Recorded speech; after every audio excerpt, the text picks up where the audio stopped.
Down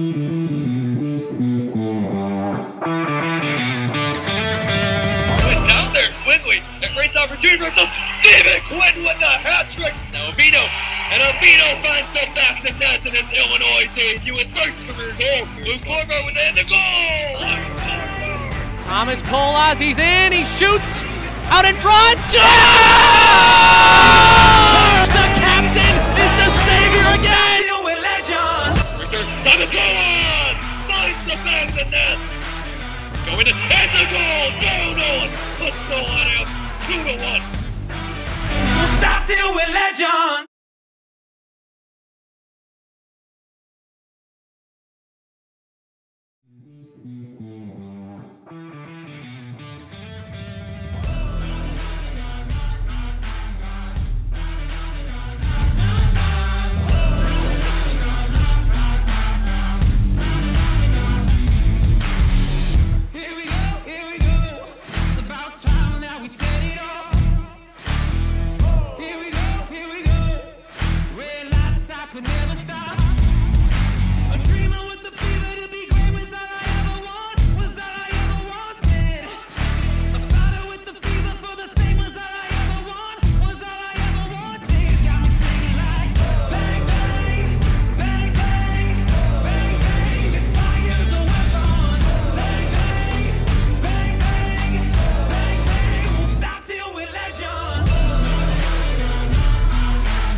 Do you wonder if the feeling is here tonight?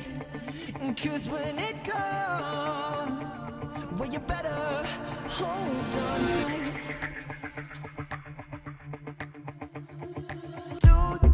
Do you hear the thunder? Thunder rolling inside your mind. 'Cause when it comes, don't you take your time. Race there like a son of a gun, try to find a little room to breathe. One hand on the beat of a drum, one hand on the gasoline. Mama said don't light that spark unless you want to feel the heat of power.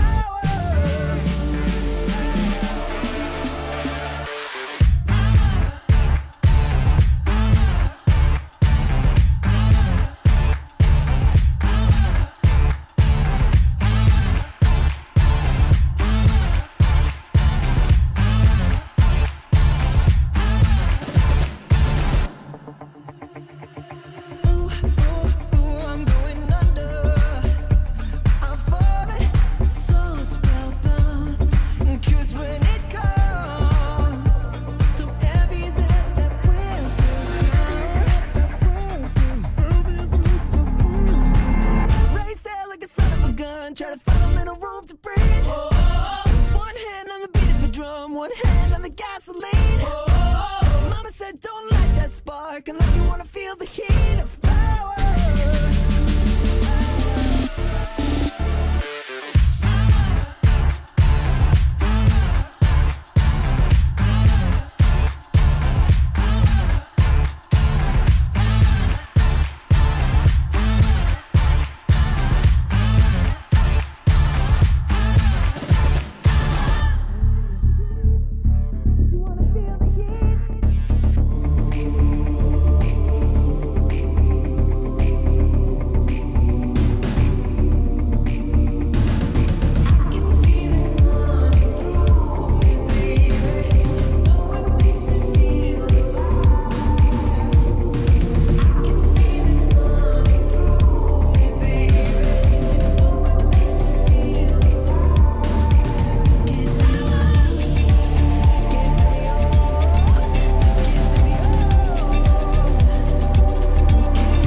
And welcome inside the Big Pond in Champaign, Illinois for tonight's Friday night edition of Illini Hockey presented by YouTube. The Illinois Fighting Illini playing host to the Lindenwood Lions, number 1 and 16-0, entering tonight's game. They haven't played in 2 months. Hi, everybody. Alongside Patrick Catazone, I'm Stephen Cohn. We got a great matchup tonight. Could be a historic night for the Illini. Could be. As they have a chance now 2 times this weekend to take down the number 1 team in the country, who might be as rusty as anyone Illinois so far in 2019. They played 4 games.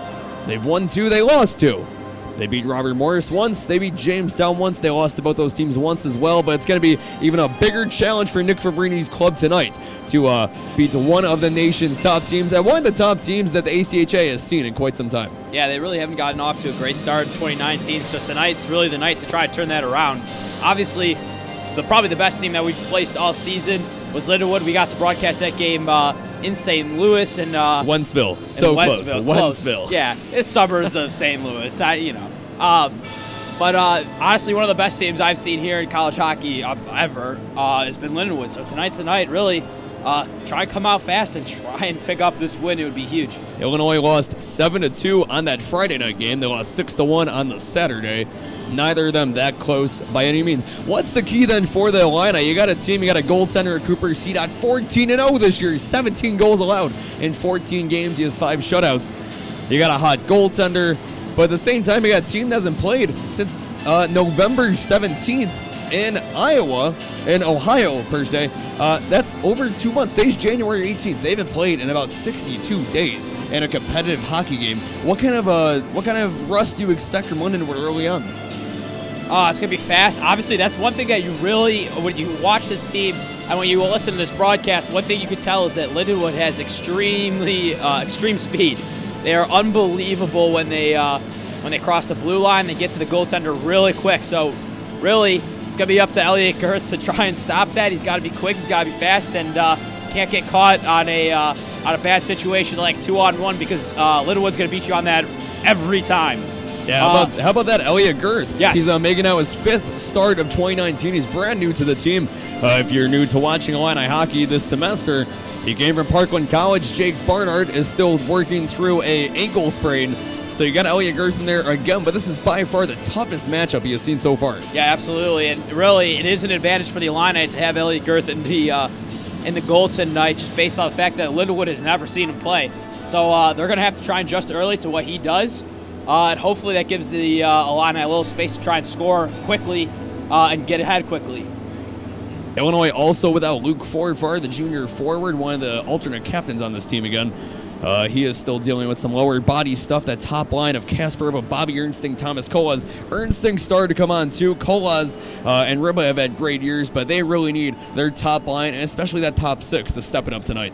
Yeah, absolutely. Interesting, too, to see that Boscolak drop down to that 4th line. That might add a little bit of a better shot. Yeah, exactly, the 4th line. So really, when we talked about earlier season, it felt like all the lines were really, really putting into a win. So I kind of like that move there, putting Boscolak on that 4th line to try and get them going a little faster. But, yeah, absolutely, that 1st line, mostly Casper Ribba, who feels a little bit quiet in 2019. Hopefully he can get off to a quick start with Kolas and Erskine. Hey, Ribba had 2 goals last weekend. You weren't there. You weren't there. No one was on campus yet. True. No one was here, but he's got a team high 13 goals and 20 points now in his freshman campaign. He keeps that up. This guy is going to score more than 100 points in his Illinois career. That's not bad at all. Yeah, Again, that's good. This is the Illini Hockey pregame show. It's a Friday night edition. The Illini rank number 12 in the country, 14-8-5 in the season. Lindenwood, number 1 in the ACHA Division I poll, 16-0. You got to change one thing from that weekend back in October when the Illini went to Wentzville. What is it? Speed defensively. They felt like they got behind pretty quickly once they crossed the blue line. They weren't catching up to them, and they left off on some bad opportunities. They gave up a bad opportunities to Lindenwood. So defensively, you have to be really solid tonight and look to some of your defensive stars and Joe Nolan, Salk, and too, Jack Rammon in those Robert Morris games I felt played really well. So hopefully he plays well tonight against Lindenwood. And of course, no Illini Hockey pregame show is complete without a score prediction. So it's going to be a big game. If the Illini win, it's one of the biggest upsets in years for this team. But what do you got? Well, we talk a lot. Whenever something good happens for the Illini, something bad happens. And unfortunately, we blew out Minnesota the other night, so I'm going to go with a Illini hockey loss. Wait. Your logic here is that NCAA men's basketball in the Big Ten level The result of a big win there is a club hockey loss. Well, we also lost in women's basketball, so it's gotta equal itself out. Yeah, it's gotta right? add up. So whenever something good happens, something bad happens to Illinois. Unfortunately, I'm gonna go to 5-1 Lindenwood tonight. Who's the one Illini goal? Let's go with Reba. Casper Reba, maybe 14 goals. Hey, the Illini lost by a combined score of 13-3 back in October. We'll change this time around against number 1 Lindenwood, Illinois, the Lions, coming up next on YouTube.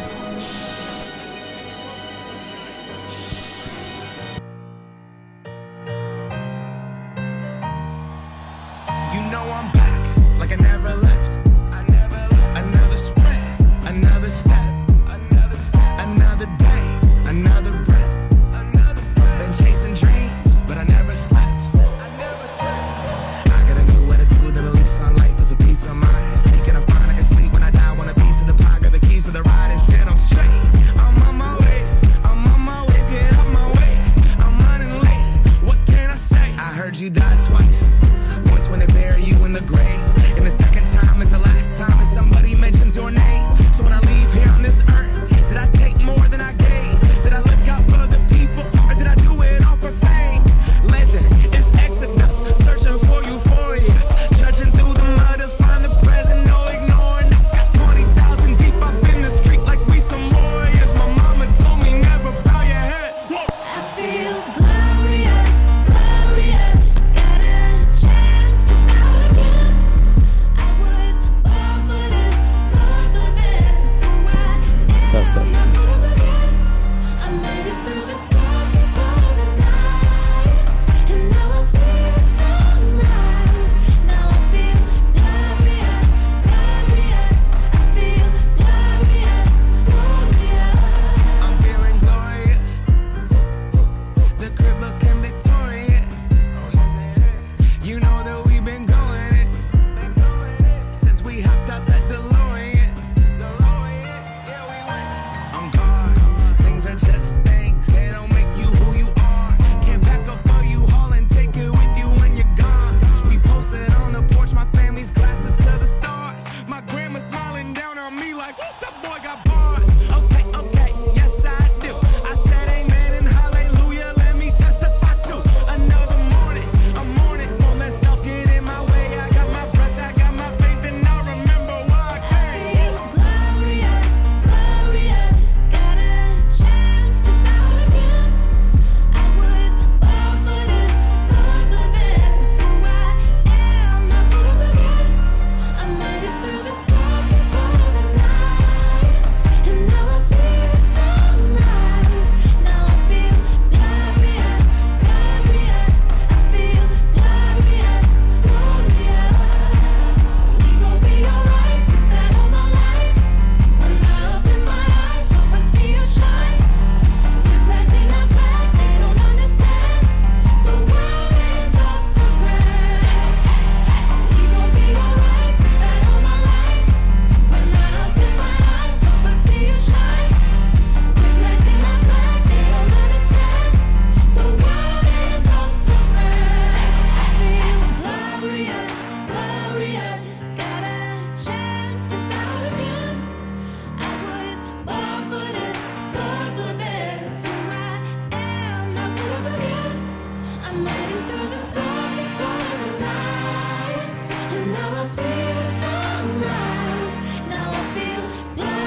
there, we're on the air. It's hockey night tonight. Tension grows, the whistle blows, and the puck goes down the ice. The goalie jumps and the players bump and the fans all go insane. Someone roars, Bobby scores at the good old hockey game. Oh, the good old hockey game is the best game you can name. And the best game you can name is the good old hockey game. Second period, where players dash with skates aflash. The home team trails behind, but they grab the puck and go bursting up, and they're down across the line. They storm the crease like bumblebees. They travel like a burning flame. We see them slide the puck inside. It's a 1-1 hockey game. Oh, the good old hockey game is the best game you can name. And the best game you can name is the good old hockey game. Third period, last game in the playoffs too. Oh, take me where the hockey players face off down the rink, and the Stanley Cup is all filled up for the champs who win the drink. Now the final flick of a hockey stick and a one gigantic scream. The puck is in, the home team wins the good old hockey game. Oh, the good old hockey game is the best game you can name. And the best game you can name is the good old hockey game. Oh, the good old hockey game is the best game you can name. And the best game you can name is the good old hockey game. Oh, the good old hockey game is the best game you can name. And the best game you can name is the good old hockey game.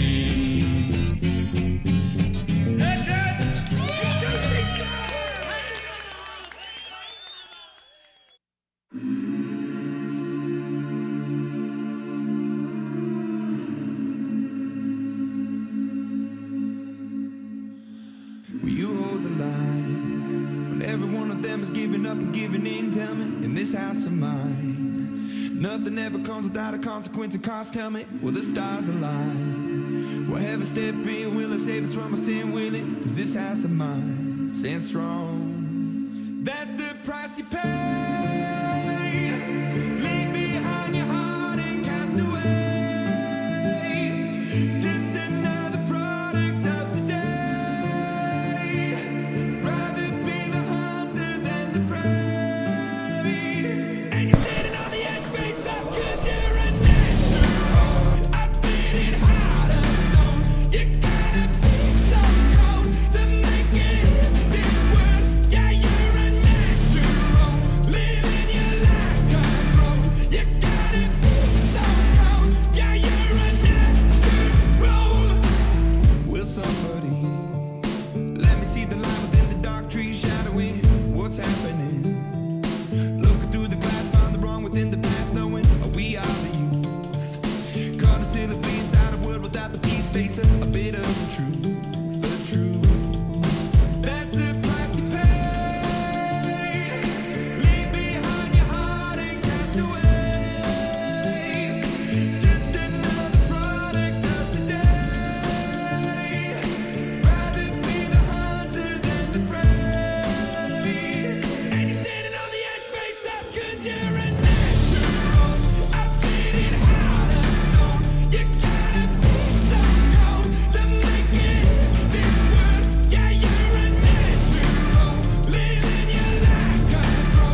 And welcome back to the Big Pond here in Champaign, Illinois for Friday night edition of Illini Hockey presented by YouTube alongside Patrick Catazone. I'm Stephen Cohn. A fantastic matchup on hand tonight as the Illini have a chance to take down number one. They play number one Lindenwood in a CSCHL weekend series tonight. Thank you for joining us, everybody. What are your thoughts on tonight's matchup, Patrick?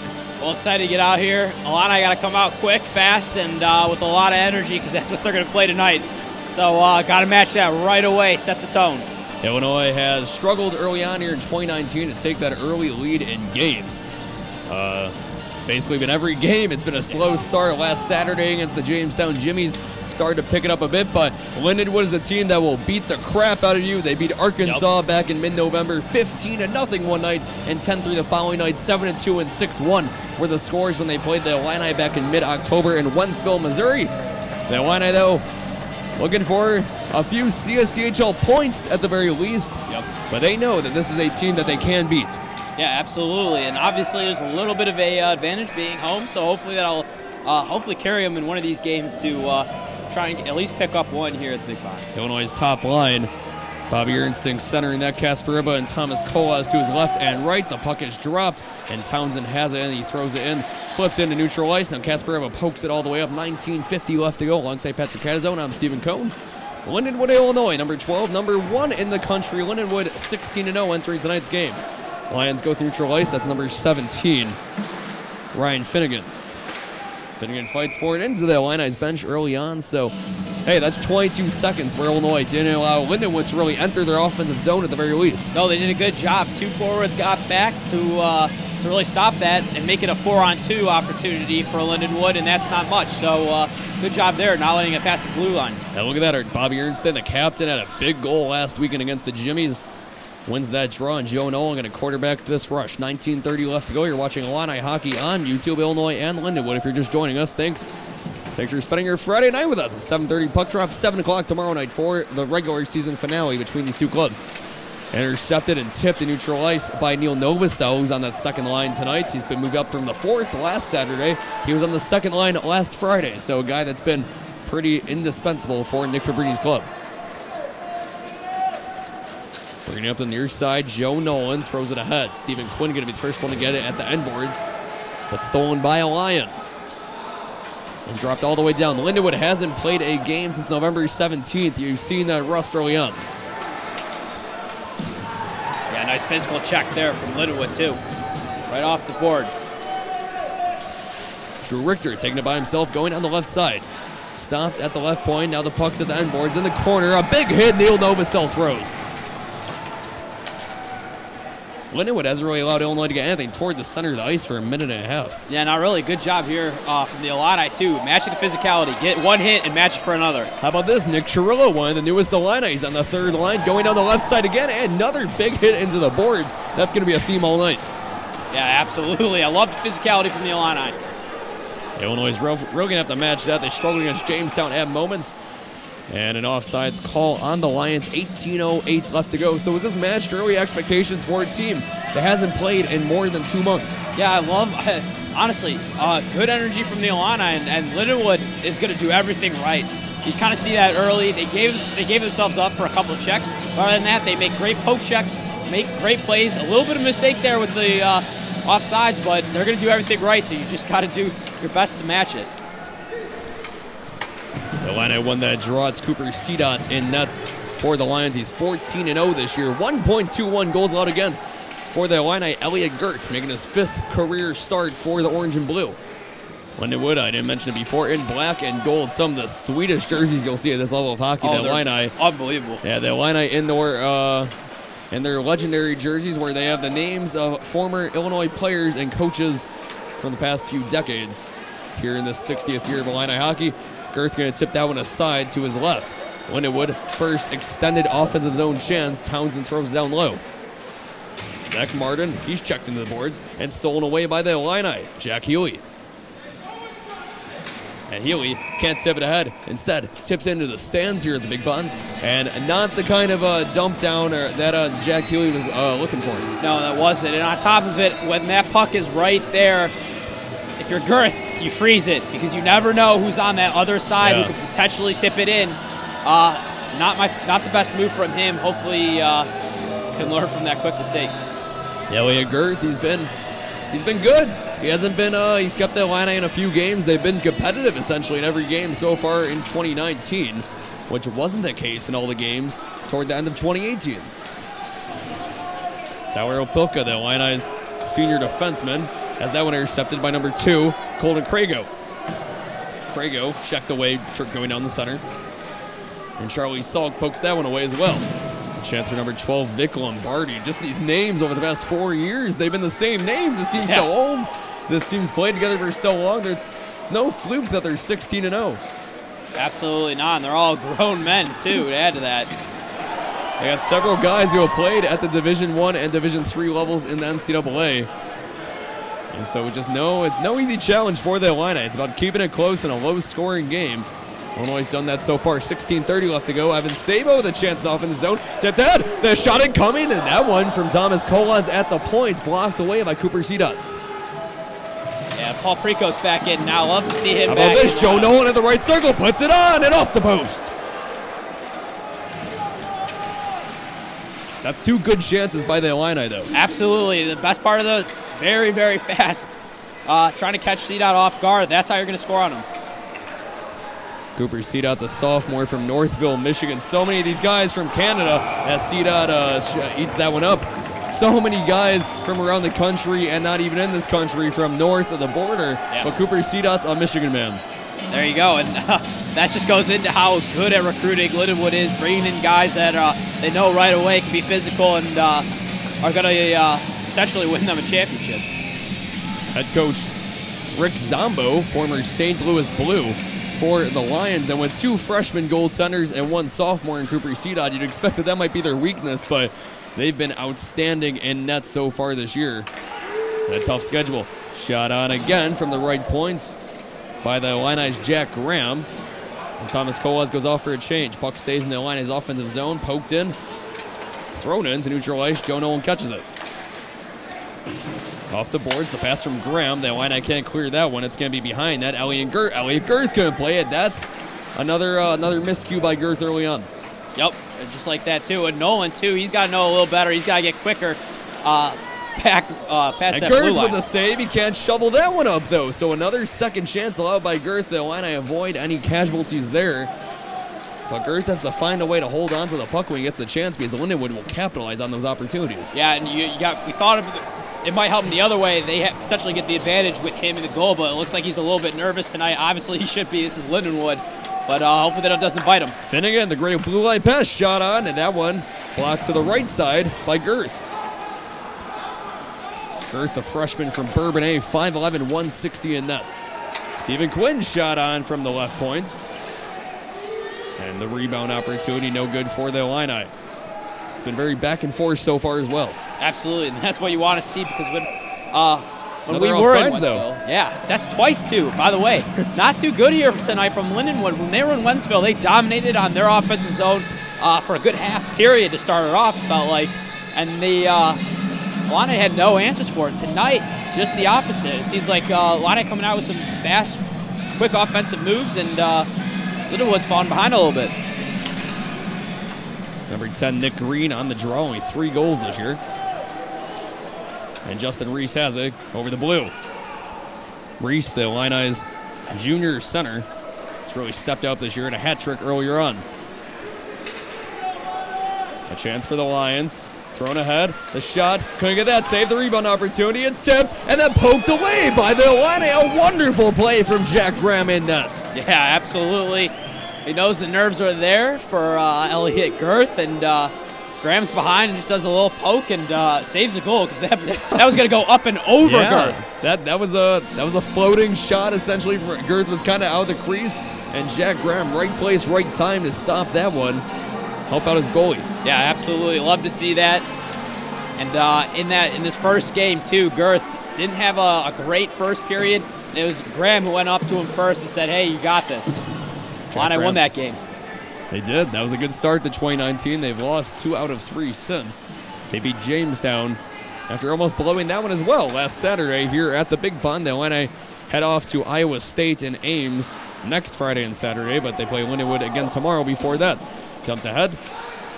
No icing called there, and then Paul Prikos could handle it. Another save by Elliot Girth. That's his best save tonight. And now a breakaway opportunity, a 2-on-1 for the Illini.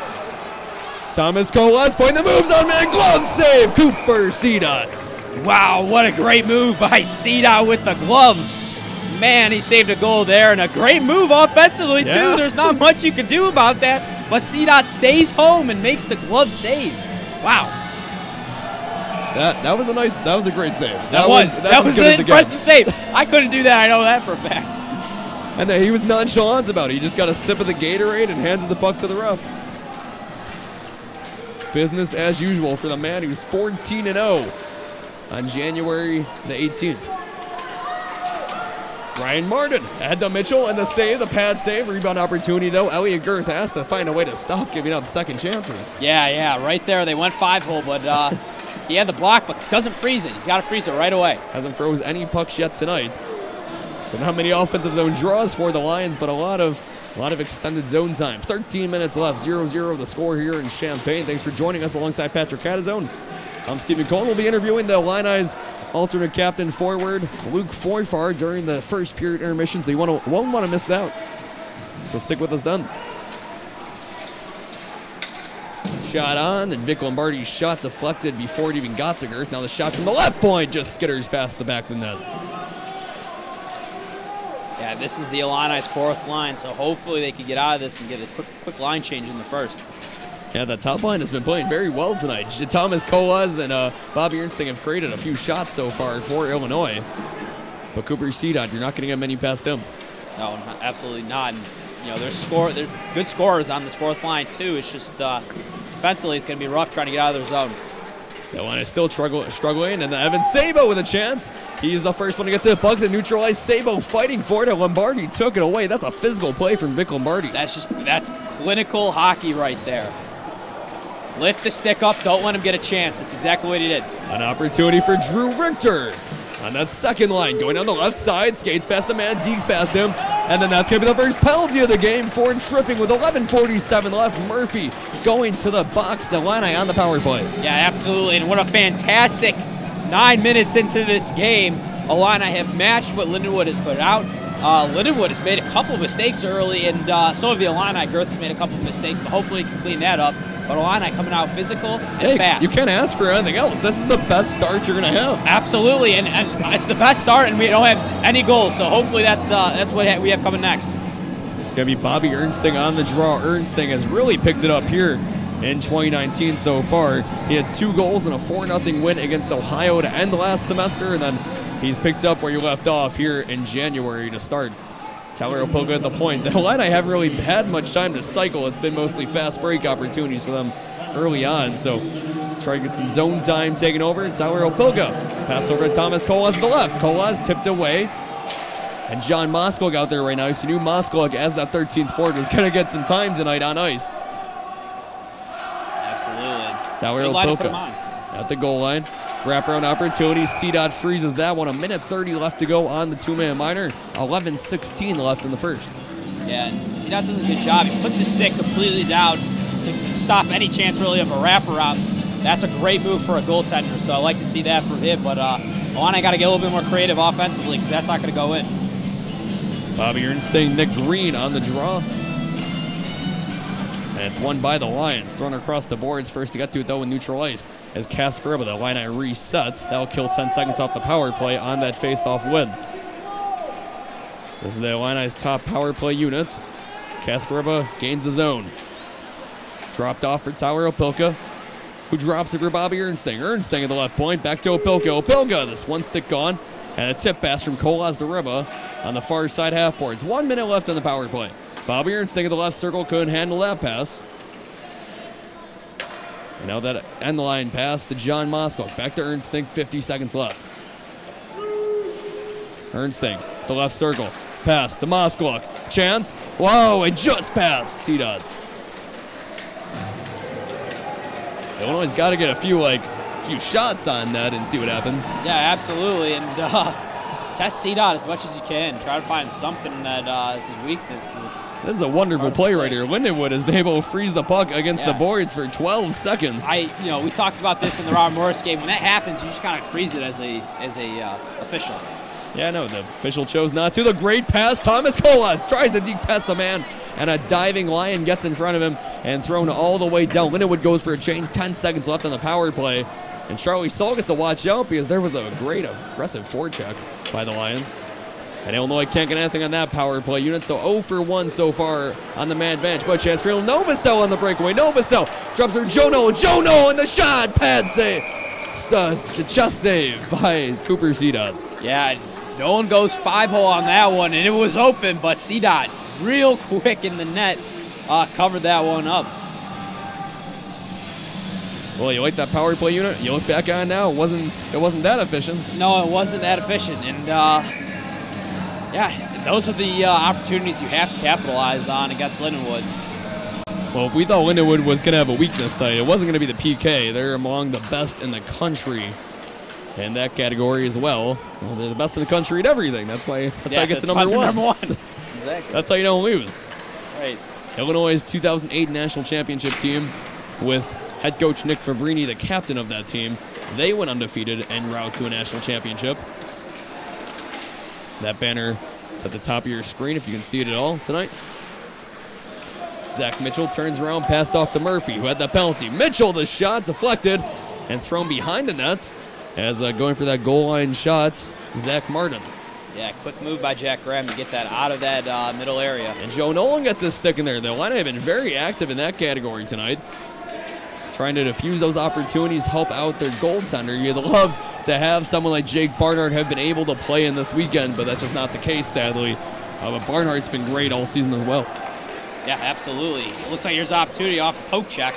Stephen Quinn. And there was a whistle there. They call offsides on that. Yeah, they did. So it was a quick poke check, and then Quinn just had the puck go to the blue line. 8:40 left to go here in Champaign at the Big Pond. 0-0 Lindenwood at Illinois. Thanks for joining us on a Friday night edition of Illini Hockey on YouTube. It's been a good game so far between the Lions and the Illini, as these two teams met also last year in the CSCHL Championship at Athens, Ohio at Bird Arena, where Lindenwood won that one pretty easily. So the Lions on a bit of a winning streak against the Illini. Centering pass, too wide. The Lions have to reset. Matt Runyon takes it back, and you see how fast he is. Unbelievable. Oh. That move he just did. He is quick. His sweater is just all over the place. Tyler Opilka. The Lions are not, it's basically like a full court pressure is what they apply on the ice, and just that a very aggressive forecheck. Dropped off at the blue line, Newman. That's in our blind spots, neutral ice. They want to throw it all the way back down. They'll be able to get a change. At this point, just kind of hope that you're not allowing goals at the same time, then hope that you find a goal later tonight. Is that the plan? Yeah, absolutely. And it's going to be hard down the stretch, matching the energy, because it's, you're already 13 minutes into this first period. So save it for the first half of the second period, I guess. There's no good way to beat a team like Lindenwood. You just gotta, when you're playing a team like that's the best in your kind, the best in the country, you gotta just find a way. Yeah, truly they are good at everything. They are absolutely Klomovsky. Unbelievable. Thought about that one. A chance for Kayla. He tries to deke past Girth. Couldn't get that one there. Elliot Girth is standing tall so far. Girth stays home, and that's a good move on that deke. Yeah, trust your defense. That pass from Kayla. That centering pass too far again. Yeah, Elliot Girth, just trust your defense a bit. Jack Graham especially has stepped up so far tonight. Yeah, absolutely. Joe Nolan made a quick mistake on the other end. He didn't stay home himself, try to go for a move, and Lindenwood almost got a pass him. Thank God for a nice little Kayla, another chance going down the right circle, and trying to go 5-hole. Elliot Girth with a nice save. Nick Green, his shot is deflected. A chance for Kasparova back in neutral ice, but he's not the first to get to. And you see someone like Kasparova, he could be the first one to that puck, but trying to conserve that energy because that breakaway opportunity is probably not going to be there. Yeah. Now it's Thomas Colas, the Illini. And that pass on Kasparova was too far off the tape, dumped all the way down to the end boards. The Lions go for a change. 6:20 left to go in the first. No score in Champaign. And that two-line pass from Paul Pregos was just too far again. So the Illini, except for that power play, though, they've been able to set up an offense at all really tonight. No, not really. Zach Mitchell going down the right side and deflected. And a great play in front by Stephen Quinn, who takes a big hit in open ice. Yeah, Ursi just made a mistake giving up the puck quick.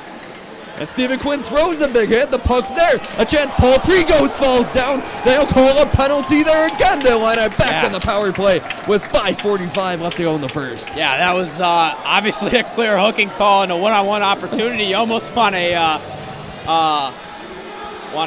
penalty shot on that because it was a real good opportunity if it weren't for that. There may have been one guy in front of Pregos, but yeah, that was definitely like Pregos' path to the puck was wide open. He was hooked. Exactly. And that'll send Matt Runyon, the sophomore defenseman, to the box for 2. And this is again the Illini got to get a few shots on net this time. Yeah. Joe Nolan, the right circle, drops out for Charlie Salk, and Salk couldn't handle that one all the way ahead. Elliot Gerst is going to have to play that one. He plays it cleanly. He almost dumps it into the stands. Yeah, and just like that, Lindenwood has the puck in their own zone, and they're going to waste as much time as they possibly can now. Lindenwood, not a very disciplined team. We saw a team like Robert Morris a few weeks ago that had picked up 550 penalty minutes in the first half of the season. That's not the case with the Lions. A much more disciplined team under Rick Zombo, but 4 penalty minutes here in this first period. Assuming the Illini don't score in this power play. 1:15 left to go on the power play. Far side half boards. Joe Nolan, chance. The Illini just past the net of Cooper Cedot. Not the best opportunity there. Plenty of defensemen in front of the net. Illini got to space it out a little bit better and try and find a shot. Dump down to Klimowski. Short-handed.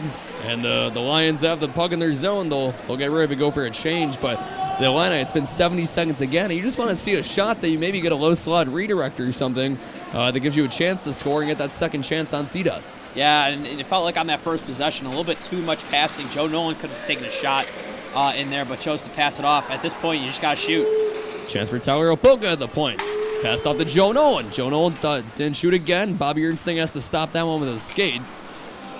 And now it's John Moskowitz. Back to Ernstling, 25 seconds left on the power play. Tyler Opilka shoots on. It's wide, meets the boards. There you go. Just like that. We need a couple more of those. They won't get them this time. That two-line pass way too far. Lions go for a change again. 10 seconds left on the power play. One more rush for the Illini. The little one's going to have some fresh skates on the ice now, too. Opilka gains his own, goes on the left side with 4 seconds left on the man advantage. And that one hits the skate of Cedot. Chance for Kasparova in front and blocked away. The Lions' sticks are everywhere on the ice. They are, and they do a good thing that the Illini feels like they do well in this game, but typically don't. Kasparova, glove save by Cooper Cedot. Yeah, back to my point. One thing they do fantastic. Some of the defensemen stay home. They don't go after pucks so that their goalie is covered. They have plenty of sticks in the center of the ice to not let up those opportunities. Illini let that up a little too many times, I feel like, in 2018. Doing a better job in 2019. Everyone makes improvements. Everyone gets better. Yeah, absolutely. I feel like as this season has gone on, while they haven't got as many wins, it feels like they've gotten better. Yeah, no, of course. Early on this season, Illinois played Division II teams like Michigan State. They played Illinois State twice. So you got some of those early wins, that 15 wins, maybe a little bit deceiving by how this team played toward on the first semester. But the schedule is as tough as anyone in the country, and the Illini have proven that they are as tough as anyone in the country this season as well. 3:10 left to go in the first, and a big hit thrown. Clean hit from Nick Chirillo. Going down the near side, Martin gains his zone, and playing that one is Healy, and we'll have a penalty there as well on Jack Healy, the Illini's first of the game. It'll be the man advantage for the Lions. Yeah, this is going to be a huge power play, too. You think with just 2 minutes left in the period, a real opportunity for Lindenwood to pick up some momentum going into the second period. So hopefully, Illini can come up big with the PK here. Yeah, the Illini, their PK unit's been good. Yeah. It's been solid, but when you're playing a team like Lindenwood, again, it's all I can say. It's the same trope over and over again. It's not an easy task by any means. On the draw, Ryan Carson, it's 1 for the Lions. To Murphy. Murphy at the point. Drops off for Finnegan. Back to Murphy. 2:51 left to go. Finnegan Murphy winds up in the shot. Pad save by Girth. One good save. There you go. Just like that, Illini defense have to attack some of these players. Don't let the get into open space. Yeah, Murphy was able to wind up on that last shot and get the one-timer. That's Mitchell. Help in front from Jack Graham. He's been great in front of the net. Finnegan at the right circle. Goal line pass. Looking for that second opportunity. A great save from Elliot Girth.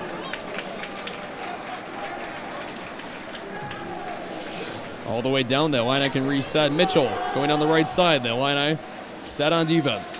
Circling. Pass to the end boards. Tyler Opilka. He's going to try to clear. He hits the ref. That's a bad break for the Illini. Yeah, you just hope they don't get a score off this, because that would be that was a chance. A bad omen. Opilka was going to use the boards to at least get to neutral ice. And maybe let the Illini get changed, but 55 seconds left on the power play for the Lions. No score still.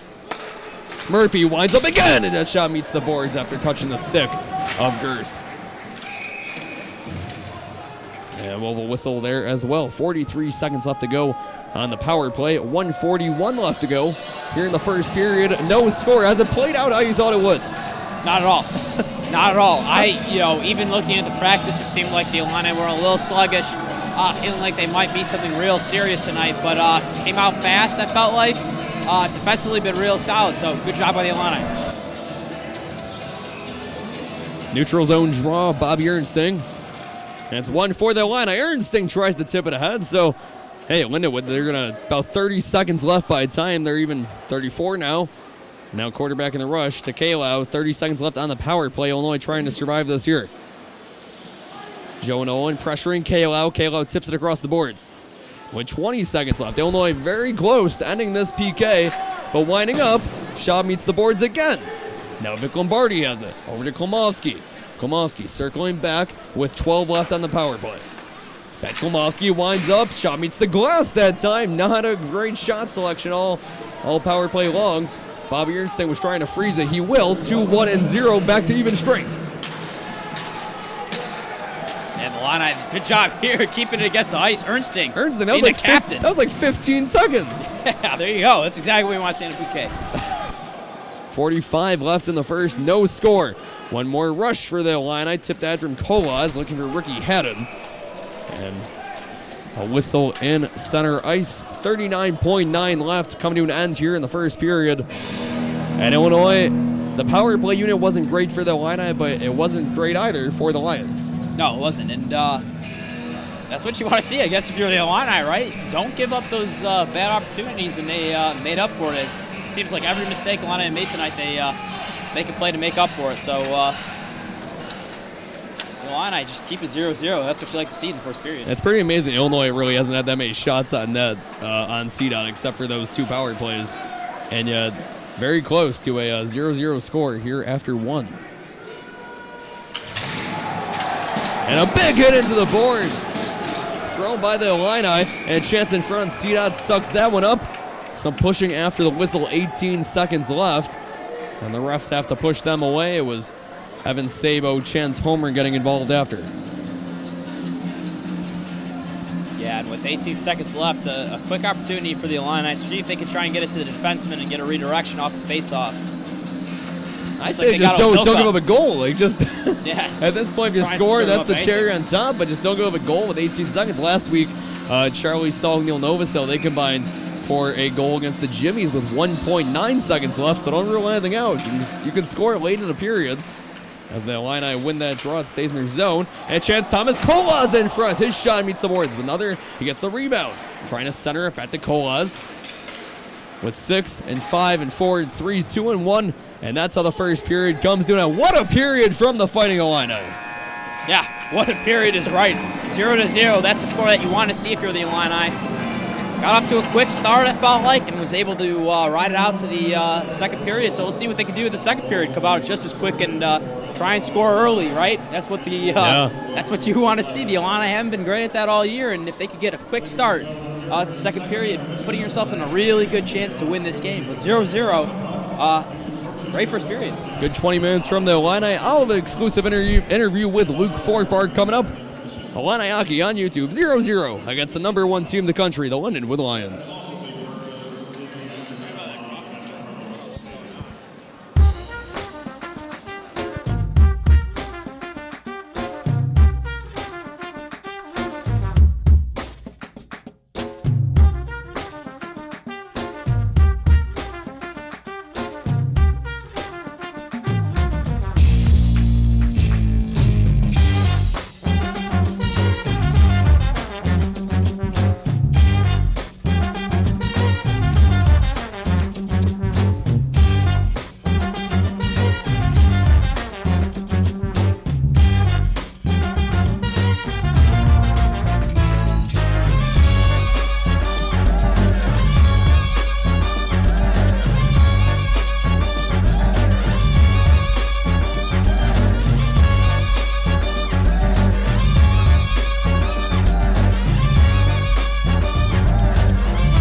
And welcome back to the Big Ponds in Champaign, Illinois.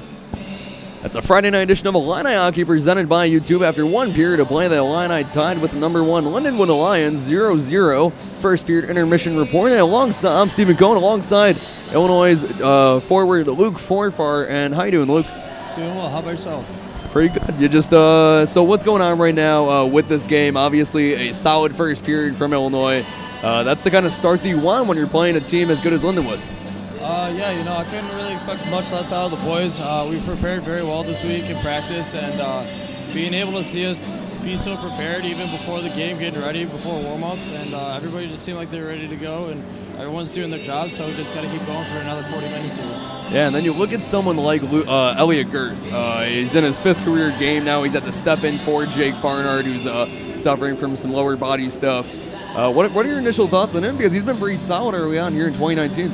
Actually, I've known Elliot Girth probably since I was like 12 years old or so. We played on a couple teams together, and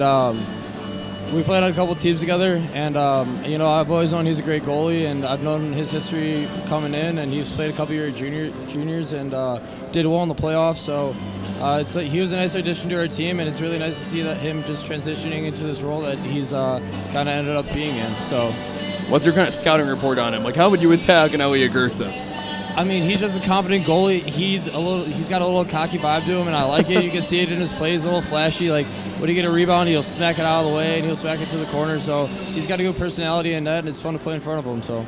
So obviously last year was a pretty magical year for the Illini, able to make it to the national championship game, just be able to make that run, and also the CSCHL tournament. Looking back at that, what was maybe your favorite memory from that run? Honestly, my favorite memory was just being with the guys and just battling day in and day out, knowing that every single day that we stepped on the ice, we were all going to battle for each other, and like it was a great outcome that we had, but like everybody was in it for each other, you know, and it was really nice to create that special bond with all the boys. And then, I wouldn't say it's a hangover. All of you guys are still top 10 in the country for most of this year, but what was maybe the most difficult thing about then having such high expectations and knowing other teams had your name circled on the calendar because you were the team that made it to the national championship? You know, that just comes with maturity on our level. We lost a lot of guys that were in seniority roles, and you know, we had new guys coming into bigger positions, so it was just kind of like everybody needed to find out where they fit, and you know, now everyone's starting to kind of fill their role, and so you can see it's coming together. Everyone's starting to see what we have to do, and it doesn't matter what we do in the first 3-4 months of the season. What matters is how we pack it in, how we kind of set ourselves up for our run, you know, and that's just going to take us through. So we just kind of build ourselves up as a team, and it's a step-by-step process. And then talking about one of those new guys leading the team in scoring right now is Casper Ribba.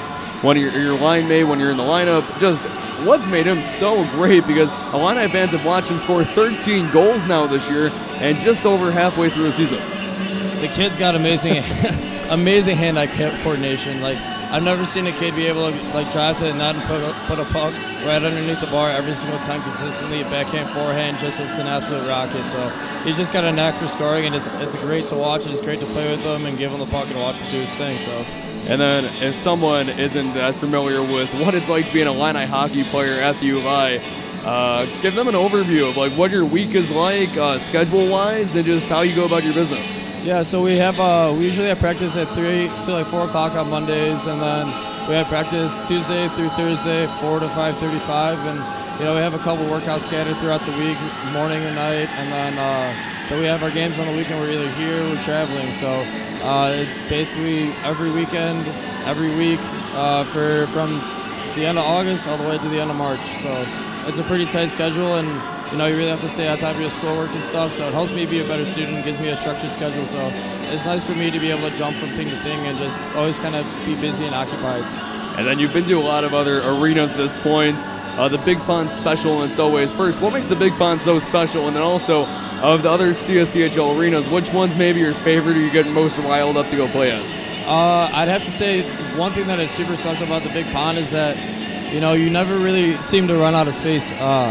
Ever. Like, if you're kind of just like lost in a spot, you kind of just hold on the puck for a second and then just take a look around, and maybe you bump into somebody and then turn off them, and you just have so much more space. Yeah, that's something we say. It's like it's so big, but do you actually notice that when you're on the ice that is so much bigger than other rinks? Yeah, I remember when I first came to play here, and I stepped on the ice and I went to go take a shot at the net, and I missed probably by 4 feet. And I was like, holy smokes, what's going on here? And my depth perception was just super off. And then after I came down the ice and shot a couple more, I was finally hitting the net. And I was like, well, thank God. I can still do this. So what's the favorite other arena then in the conference? I'd have to say we always love going to Ohio and playing Ohio. Playing Ohio in Ohio is just a fun time. It's a great time. Like they pack their rink, and it's kind of small, and it just feels like you're packed in there. It feels like there's a lot of people in there all the time. So it's a really exciting bar to play in there. They got their dinosaur running around, just always tapping our glass, and it always makes us riled up on the bench. So it's always fun to get out there and just go play very hard against them and just give them a good game. And then we'll finish off the report talking a bit about the game. You're Nick Fabrini right now in the locker room. What's he saying to the team? Keep doing what you're doing. Just gotta clean some stuff up, maybe on the defensive end, and just make sure that we're getting pucks out and we're getting pucks in deep. So, that's pretty much all we got to do is keep playing hard and keep hitting the defenseman, and we'll be okay. And then we always like to do a score prediction or a goal prediction. So, who's going to score here in the second period? I have my money on Thomas Kolas. Why is that? He's looking good today. Is he? Yeah, I saw him in warm-ups, and he was rifling pucks in the back of the net. Maybe even Neil's got one out there, so we'll see there. Oh, wow. If Neil Novosel scores the game winner against Lindenwood. Not game winner, he'll score the next one. Oh, there's going to be multiple. What's the score prediction for tonight? I don't know. We'll see. But if someone's going to score their first one, my two predictions are Neil Novosel or Thomas Kolas. And we'll make sure to credit you then in the second period when that happens. Big thank you to Luke Forfar for joining us on the first period intermission report. I'm Stephen Cohn. We'll be right back. Illini Hockey on YouTube.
Program a cup, shake my corners, loose and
control and caught up in this world. I've wasted time, I've wasted breath. I think I've thought myself to death. I was born without this fear. Now only this seems clear. I need to move, I need to fight. I need to lose myself tonight. Go with me now. I'm gonna take you down. Go with me now. I'm gonna show you how. I think with my heart and I move with my head. I open my mouth and it's something I've read. I stood at the store before I'm told, but a part of me knows that I'm.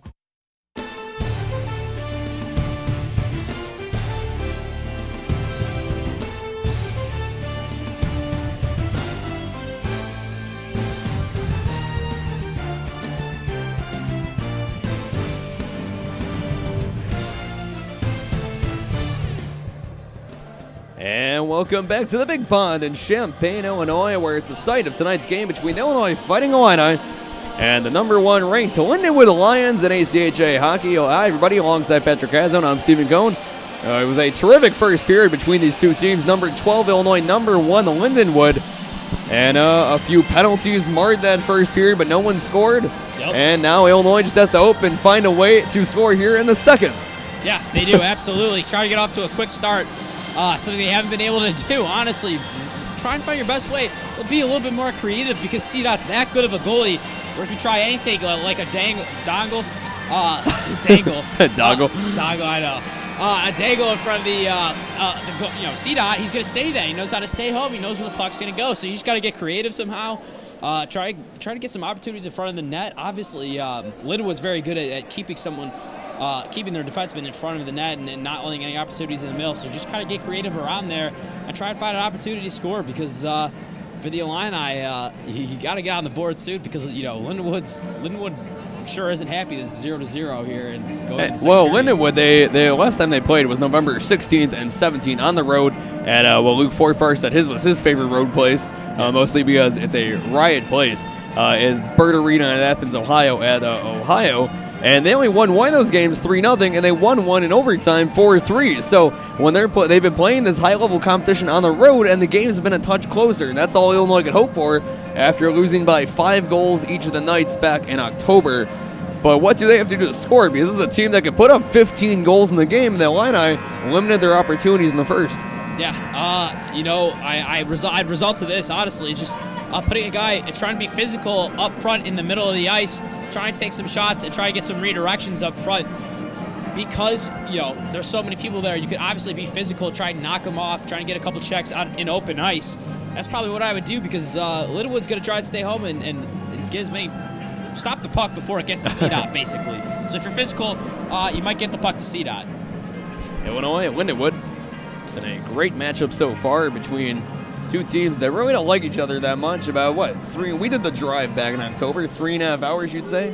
Yeah. Was that it? Yeah, it was about 3.5. Was it a fun drive? You have a good time? I had a great time, personally. We went to probably the best Wendy's I've been to ever when we were in Wentzville. I don't think I've been to Wendy's since. Also, we didn't go to the Wendy's at Wentzville. It was like we were out of the Wentzville city lines at that point, still in Missouri. We went to a random Missouri Wendy's, and it was the best Wendy's I've ever been to. We saw the arch from like a very far distance. Yeah, so that was kind of cool. Yeah. We were in the car and it was like the sunset, so that was nice. Yeah, wow, you really made the most out of that trip. Yeah, I really did. Hey, anytime I get to go to a Wendy's that isn't the one in the Union, it's a thrill. Well, with that note... No offense to the Union one, but just throwing it out there. And that note, here's your broadcast on Illinois and Lindenwood. 40 minutes left of hockey. I don't know personally the last time... Oh, I do know. I think the last time Illinois upset the #1 team in the country, Ohio, was #1 2 years ago, I believe. And the Illini beat them on the road. I want to say Mark Condotti scored that one goal, but I... Don't trust me on that. Don't take my word. I won't take your word on that one. If anything, this would be... But this Lindenwood team that's ranked #1 is different than every other #1 team you'll find at this level because this is the most complete team and by far and away probably the best team in ACHA hockey right now. Amazing to watch. And like I said, 0-0 is an impressive feat for the Illini in the first period. Try and score in the second one and try and keep it even or grab the lead. Just about ready to go underway here in the second period. The Illini in their heritage uniforms. So they got all the names of the former Illini players and coaches on them. They've sold these. They're awesome uniforms, just absolutely awesome. Lindenwood in black, and would you call it gold? Is that the color you would say? Yeah, it's gold. It's gold. It's like a brown gold, though. It's not a good-looking gold. Yeah, no, it's not. It's an ugly gold. It's an ugly gold. But overall, these uniforms are pretty sweet. They have the lion on front. Yeah, they're like Bruins, probably. I think is the closest thing. Yeah, no, that's a good comparison. Very, very nice jerseys. Lindenwood going right to left here in the second period, and the first shot on net hits his own man. Some friendly fire and a chance for the Illini on the breakaway. Thomas Colas going on the right side, drops through Casper Riba. Casper Riba couldn't handle the pass. Yeah, nice poke of the stick away from from Riba there, and good defense from Lindenwood. Burrows tips it ahead to Charlie Salk, and then boards Salk, trying to use the boards to get the pass to his own man. Ernsting back to Salk. The Lions retreating over a change. Salk tips in. The Lions go for a change. Along Patrick Catazone, I'm Stephen Cohen. A lot of changes here early on in the second period. No score still with 19:05 left in the second. It's going to be an aggressive game. Alex Kalo going down the left side. And Kalo taken away by the Illini's defensive MVP so far tonight, Jack Graham. Yep, good move from him. He knew when to attack. Didn't let the puck get to the net. Good job, Jack Graham. Yeah, I don't know if Jack Graham and Elliot Girth are best friends, but he's treating him like he's his he best sure friend. is. Honestly, what he did was unbelievable in that one game against Wait, by the way, Murphy and Quinn, like, their sticks were like tangled up. I thought they were like tied together there for a second. Yeah, he just got away with a cross check there too on the other end. So, this game is going to get chippy. Only 3 total penalties in the first period. 2 for Lindenwood, 1 for the Illini. That was Jack Healy. 18:15 left to go in the second. No score in Champaign. Nick Chirillo trying to change out the pass that was not handled by Justin Reese. And Reese has a chance here to make up for it. Yeah, Chirillo, now it's a chance for Reese. Chasing after at the end boards. Chirillo throws a push. And the Lions going to try to break out. The Illini go for a change. Now look at that hit. Yeah, an icing call there, so Lana get a nice opportunity with some fresh skates. Is that the first icing call of the game? I think so. Yeah, I think you're right. Honestly, it felt like there was one time I feel like the Illini almost got called for it, but I think Pricos touched it briefly. But you're right, that's the first call. Cooper Cedot is a massive goaltender. He is. I'm just he's realizing amazing. He's honestly amazing. The way he really doesn't get fooled by anything. He knows where the puck's going to go, so he plans accordingly. Still in awe of that glove save in the first period. That was to stay home on that is just an unbelievable move. Ahead for number 10, Nick Green. And Elliot Girth leaves his post. Dangerous play by the freshman. Yeah, but it's going to lead to an opportunity potentially. Yes. Oh, Sabo. Yeah, Sabo gets tied up behind Cedot's net. Chance Homer giving chase now. Homer on that fourth line tonight. He's been between that second and third since he returned from an early season injury. Chance for the Lions, 23. That's Zach Mitchell. That goal line shot is behind the net. And now Ricky Haddon. Ricky Haddon puts a deke on a man, shoots and meets the boards. What a play from Rick Haddon. Yeah, good move. Created him a little bit of space with the deke. Took a shot just wide. Haddon with 5 points, 2 goals, no penalties so far this season. So fun little tidbit about how his statistical anomaly so far. Yeah, chance for Ernsting in front. Ernsting shot and pad save from Cedot. And then whiffed on it was Paul Pricos, who then throws a hit to keep it in the Illini zone. Chance for the Lions to break out now. 16:35 left to go in the second. No score. And Illinois didn't allow the Lions to get anywhere close to the center of the ice. They're keeping them toward the outside the entire time. And now Thomas Colas, the best of Casper Riba. Riba had it behind him. Colas drops out for Ernsting. Ernsting going on the right side at the end boards. Chance for Riba. He throws a big hit, and that wasn't supposed to happen like that. No, it wasn't at all. Completely missed. Thomas Colas, the shot, pad save from Cedot. Wow, I think Murphy whiffed on that hit on Ernsting and ended up running himself into the boards. Yeah, absolutely. Hard hit, too. Not what you want to see from Lindenwood, but... if you're an Illini fan, that's what you want to see. Yeah, Ernsting was... he saw it coming and skated a little faster, dude. Good move. Plays behind the Illini's net right now. Colton Crago. He loses handle of the puck. Intercepted. Chance for John Moskluck to clear it down and neutral ice. Tipped ahead from Drew Richter.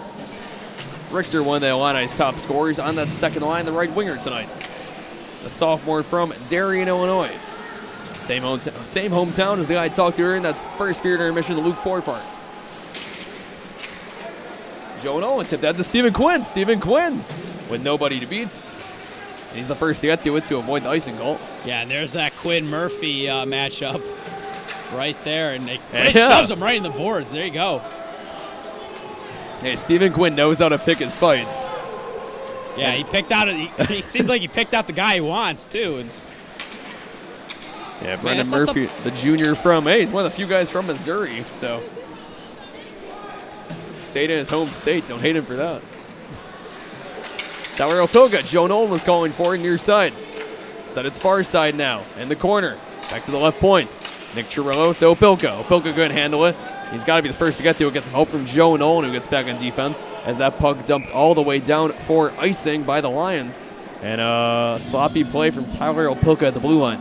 Yeah, that was. And he's going to get away with it, though, because of a poor move there on the boards from Lindenwood that resulted in this icing. But, yeah, that was an interesting move. Honestly, I think if you are Opilka, you got to go with Nolan there. He's calling for it. And Nolan's the guy that right there, right off the edge for the center of the ice is where you want Joe Nolan to take his slap shot. So too bad couldn't get the puck to him. Ernsting pushed off the puck on the draw. Lombardi wins it. It comes into the seats. The first row of the four. Nobody got hit. That's what you like to see. But I think it's Chance Homer's family that got the puck. There you go. And they, yeah, him and looks like the Quins too, right there. Yeah, no, they're just all chilling. Almost got hit by a puck, but it landed right in their lap. So. It's a good sign. This place is just so unique. Like no other place will pucks really just be flying into the seats like that. No, when I first came here for my first game, I was freaking out because I didn't want to be looking at my computer because I swear I thought pucks would be coming up here all the time.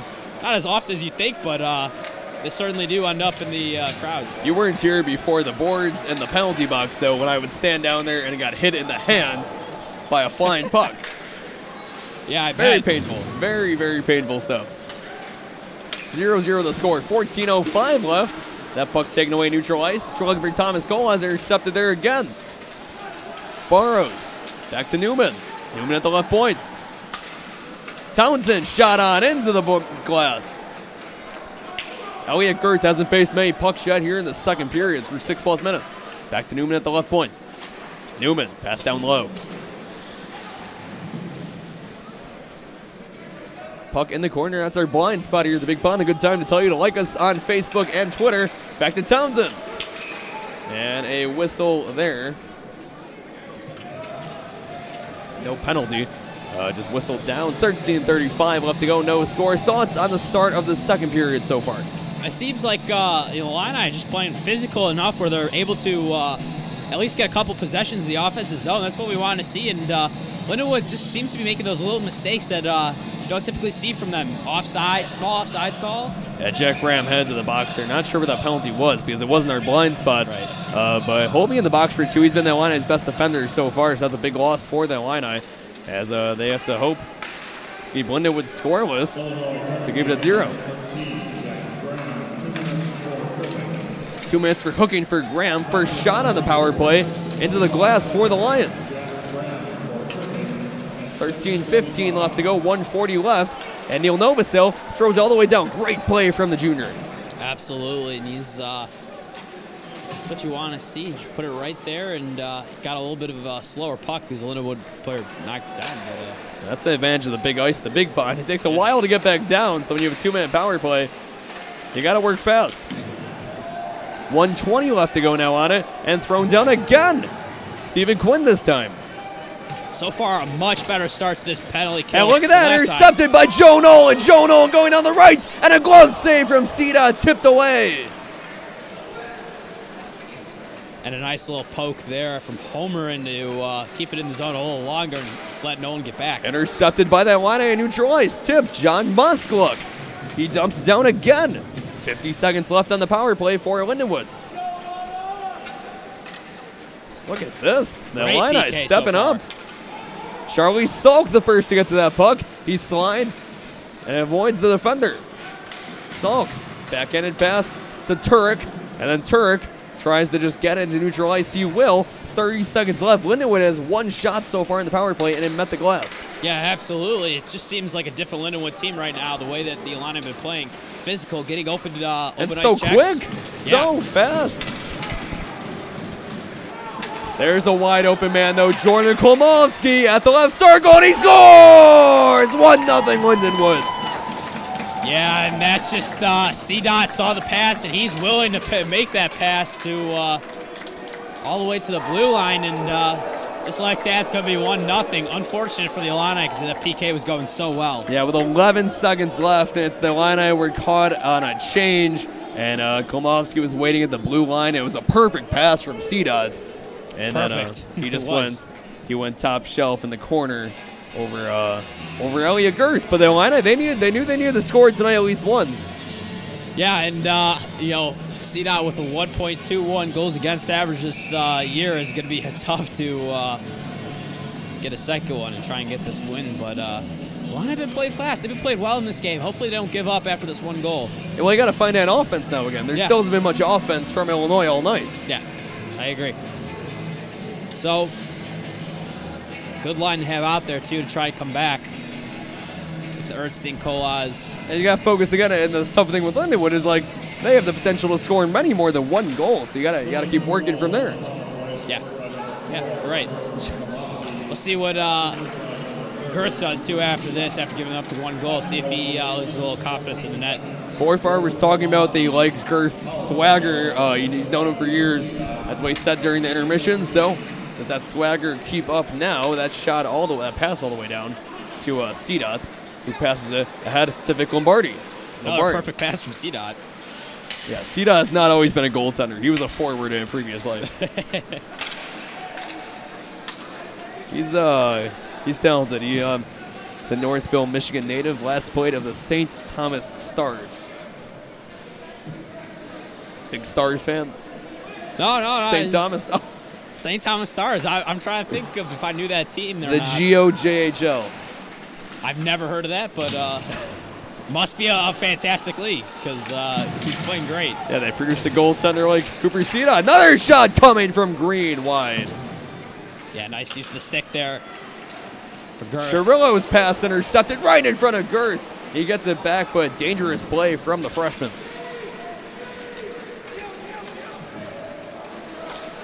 Yeah, Lindenwood it's not only the defense has been excellent, but Illinois can't, except for odd man rushes, can't get much going in offense. Alex Kalow's shot meets the glass. 10-10 left to go in the second period. You're watching Illini hockey on YouTube. Illinois down 1-0 to the Lindenwood Lions, who went through tonight's game 16-0 on the season. Haven't played, though, in over 2 months. Puck's loose in neutral ice. Green picks it up.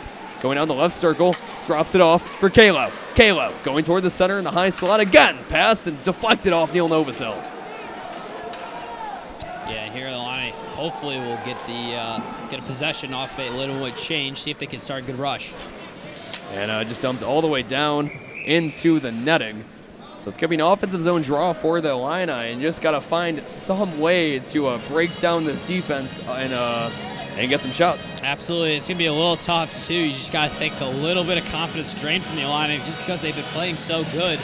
And then just giving up that unfortunate one-on-one opportunity. And can't really blame Girth for that either. Like, that's just the no, the defense was caught off guard.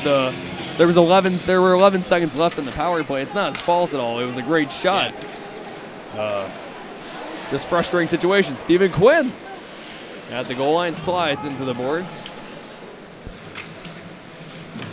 Yeah, it'd be devastating if Illinois lost this 1-0, and that was the one goal, of course. Yeah, that would be. Well, the line got to change that. They got to score quick. Get a goal. Graham. And that's going to be swallowed up by C-Dot. Each team has 2 penalties so far today. They want 0 for 2 on power play.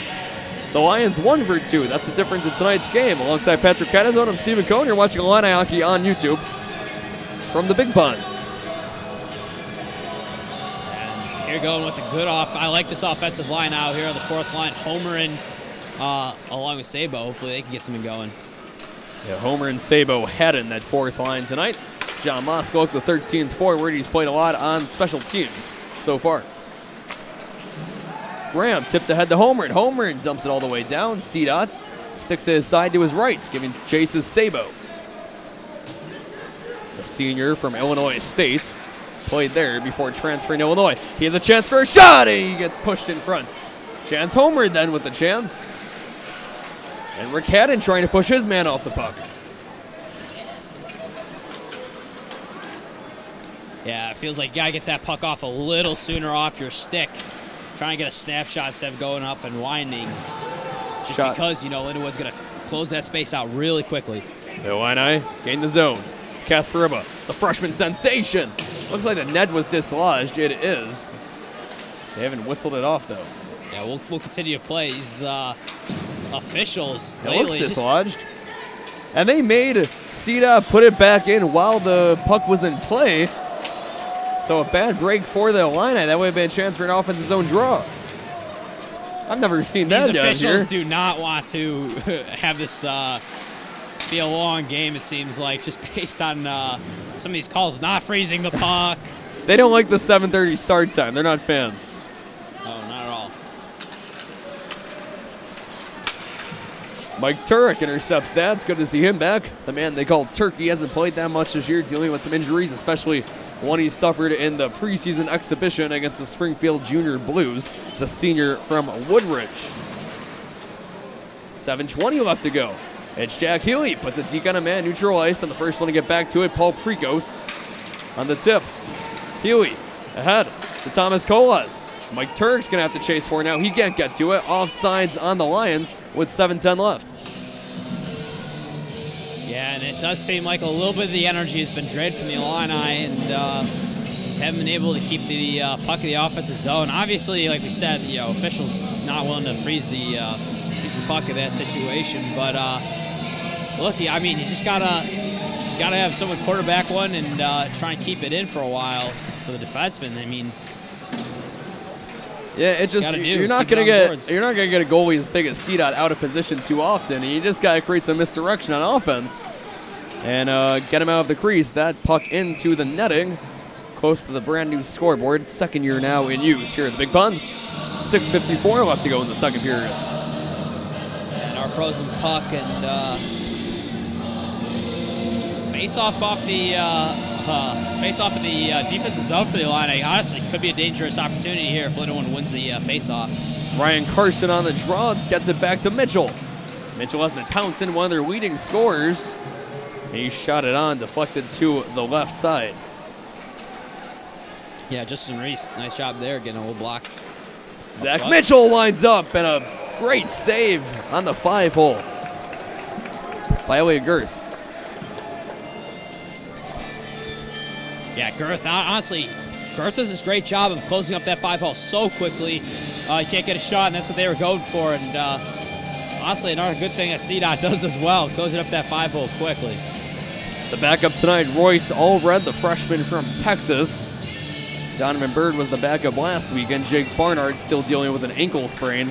He hopes to be back next weekend when the Illini travel to Iowa State. Joe Nolan has the puck at the Illini's defensive goal line. Jack Graham trying to clear it out. You see the Illini trying to play a little more conservative now and not try to turn over the puck all the time. Yeah, and that's honestly kind of hindering them a little bit on the offensive zone. It feels like playing safe. They just want to set it up in offense. They're not trying to dump it all the way down, just dump and chase. Right, it feels like when they made Lindenwood make the mistakes, they were doing that a little bit more. They were just finding as fast as they possibly could, and should maybe go back to that, even though it gave up the goal. Off the post from Carson.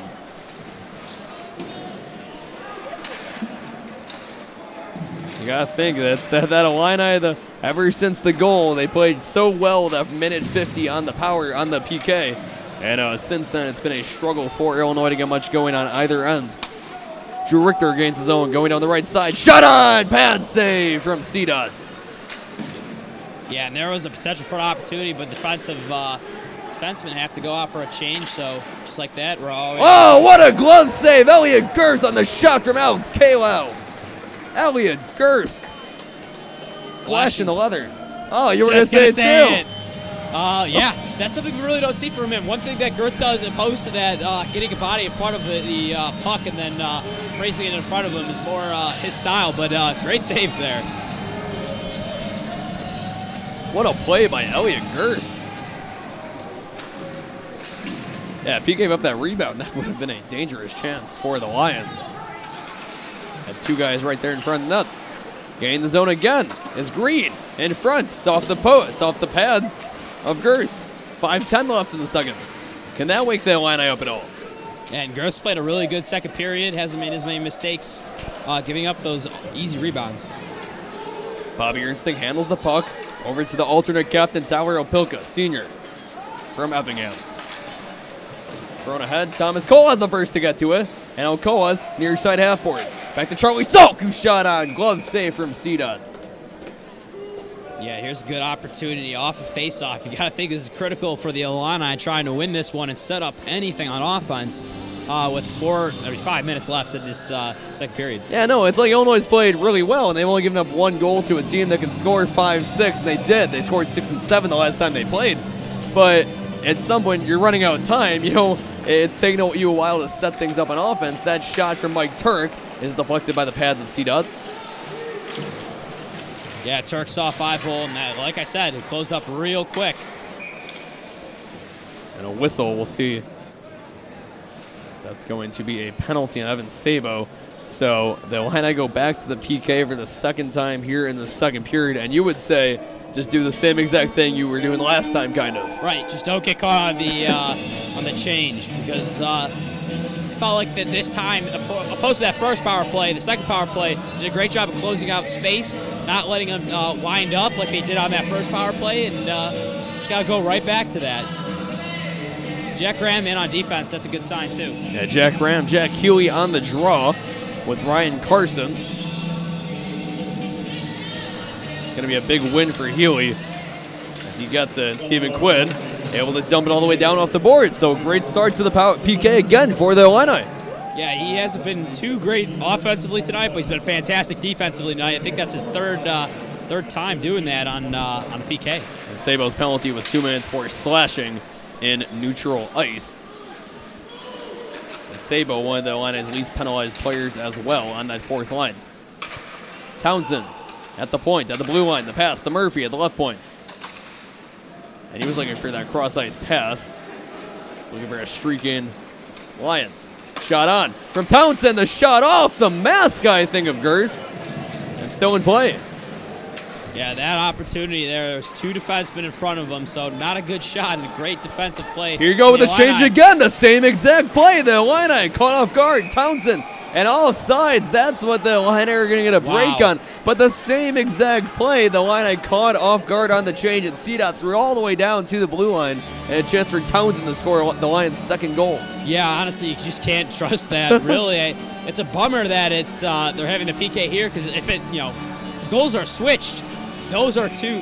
That first goal isn't scored because the change is much closer on the on this side of the blue line. So, man, a shame. Yeah, rough break for the Illini on that first goal. Almost happened again. Kalo, that shot deflected up to the glass. 58 seconds left on the power play for the Lions.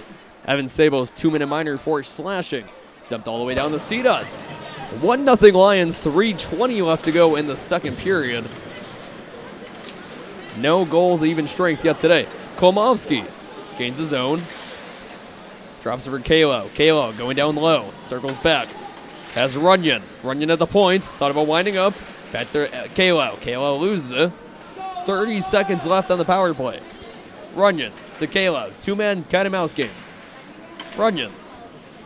Close out the space Kalo. On one of these guys. Yeah, Charlie Salk. He gets his stick in there. And that shot met the crossbar. Oh, almost again. Yeah. And a nice clear, but good job. Defenseman stayed home. Yeah, they went for a change. Yeah, they don't go for a full change that time. 4 seconds left, and we're back to even strength. 2:31 left to go. in the second period. The Lions can't score in that power play. The shot incoming, intercepted by Ernsting. He is a man ahead. That's Casper Ribba. Ribba going down the left side, drops over Colas. Colas, the shot, oh, it's missed. Joe Nolan, shot on, has a man in front of CDOT. That was Thomas Colas trying to create that distraction. And CDOT still able to get the save. 2:15 left to go. And the Illini's offense has woken up a bit finally. Yeah, and I'm glad it is too. And you think now's kind of that time where you feel like you really want Forfar because he's just so great in front of the net in those situations. So it's a bummer that we don't have him right now. But having that extra just score that's like so lethal and so much of a playmaker. This is the moment really down the stretch of a period you're like, I wish Forfar was on the ice tonight. He's still dealing with some lower body injuries that happened during the practice of the week leading up to the game against Robert Morris. Shot on from Turek, and that shot met the boards. 2 minutes left to go in the second period. 1-0 Lindenwood.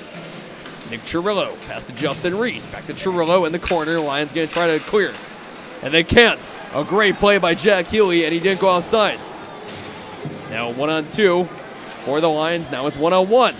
Evan Alita's Reese shot goes to the glass. 100 seconds left in the second period. Played back to Mike Turek, the senior from Woodridge.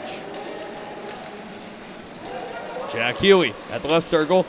Has Nick Chirillo. Chirillo and a chance. Oh, they had the weak side and not open if they could have had a pass. Now an opportunity for Murphy. In front it's Green. The net's dislodged. We have a penalty.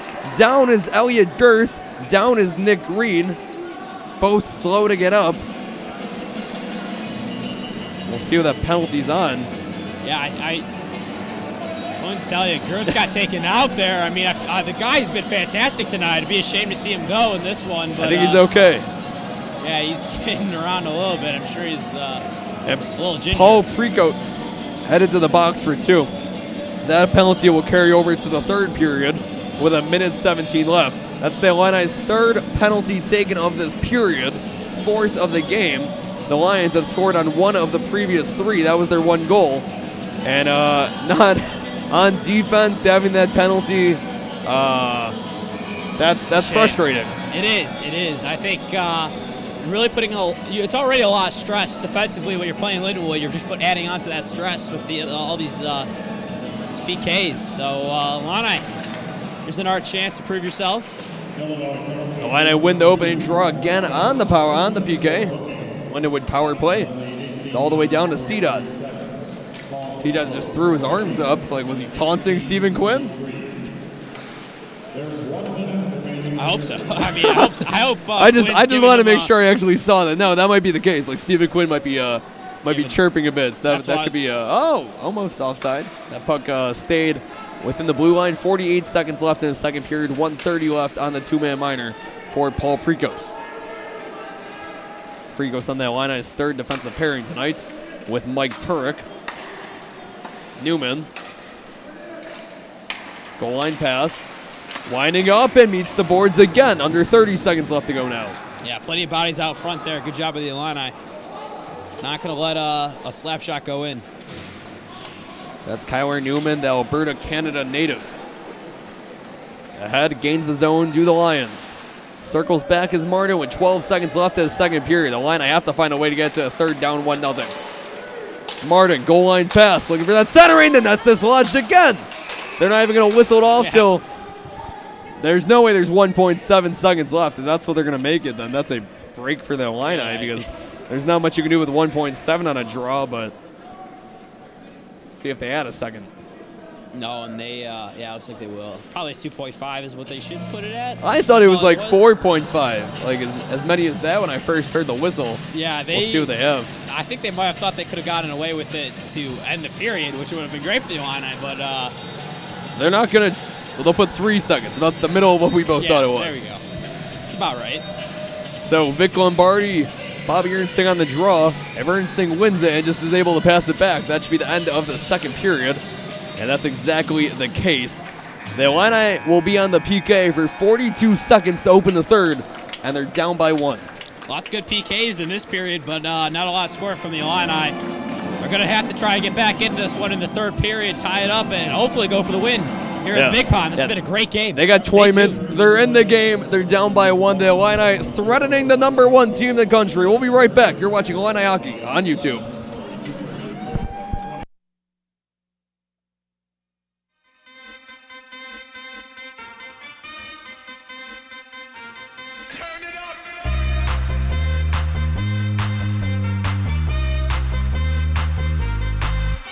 Somebody save your soul, 'cause you've been sinning in the city. I know too many troubles, all these lovers got you losing control. You like a drug to me, a luxury, my sugar and gold. I want the good life every good night, you're a hot one to hold. 'Cause you don't even know, I can make your hands clap. Said I can make your hands clap.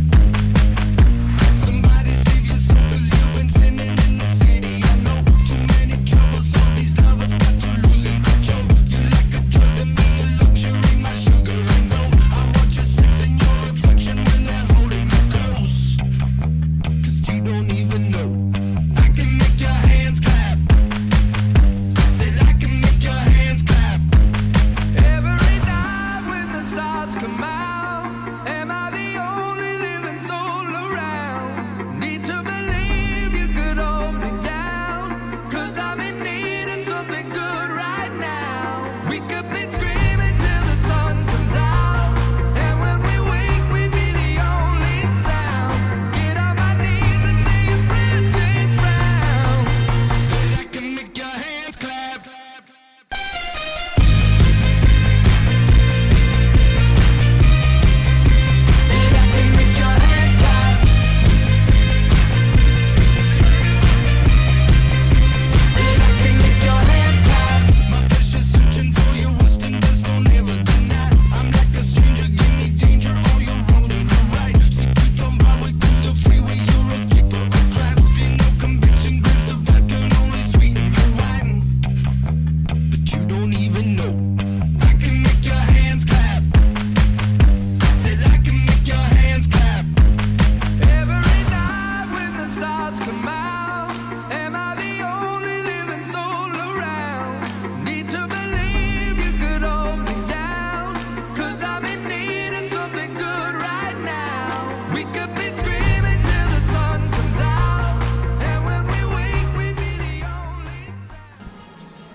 Welcome back, everyone, to the second period intermission report. I'm Clara Bryan alongside Patrick Catazone and Sophia Morano for the second period intermission report brought to you by YouTube.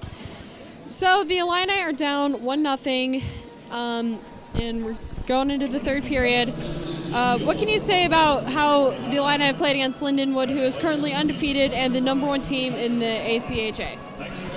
All right, well, first off, I would say last time, as we know, when the Illini faced Lindenwood on the road, the Lions really blew them out. It was really crushing defeat. It was still dealing kind of with the morale loss that the team had there, but I would say really this weekend, really what the Illini are looking at is kind of a redemption sort of thing. They really want to come back out there, and I think in this situation, going against such a strong team as Lindenwood, #1 currently right now, redemption isn't necessarily about coming out on top and winning the game. I think it's really more just about being able to make up for the team's past mistakes and kind of heal those wounds that are still left over. And I would say the Illini, while it was a little bit more rough this last period with Lindenwood kind of getting a goal in there, it's been a lot better, and I think they are on their path to redeeming themselves. Yeah, I think they've been good this entire game. It feels like it's just those that PK, and I mean an unlucky change really. They thought they had it, but CDOT came out and made a beautiful pass. I mean, you typically don't see from a goaltender that made it a one-on-one opportunity. But if you take that away, Illini have been excellent. You got to clean up a little bit on the PKs, but I feel like the physicality part of this game is something that's keeping them in it and giving them opportunities. So, you know, maybe without it's a little bit different, but, you know, I feel like, you know, Illini have been good in this game. I expect that in the third period, and they really set themselves up for a potential to win 0-1. When we were in St. Louis, or Wentzville, you say suburbs of St. Louis, this game was out of hand early. Not the case here tonight, so Illini have a great chance to potentially win it. Oh yeah, last time we saw so much domination from the Lindenwood Lions. It was really, really sad, but here we're seeing the Illini really get to hold their own. Even the new goaltender, Elliot Girth, really having some really good really good saves in there. Really just overall doing a lot better than we saw last time. Yeah, kind of going off that, in the first period, Lindenwood made 2 trips to the penalty box. They haven't been back since. How do you think that's kind of played into how this game has gone for the Illini? Well, I think the obvious answer to that one is that it's just a couple more opportunities for Lindenwood compared to the Illini.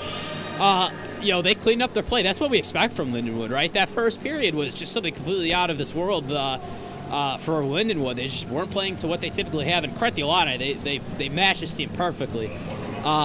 But we gave them a couple more opportunities that we shouldn't have given them, and they ended up taking advantage of that. So, yeah.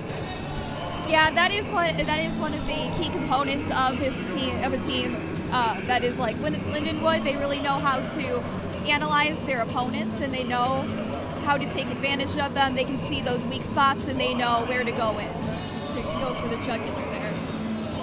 And then I know we've kind of touched on it, but the two teams are pretty evenly matched, wouldn't you guys say?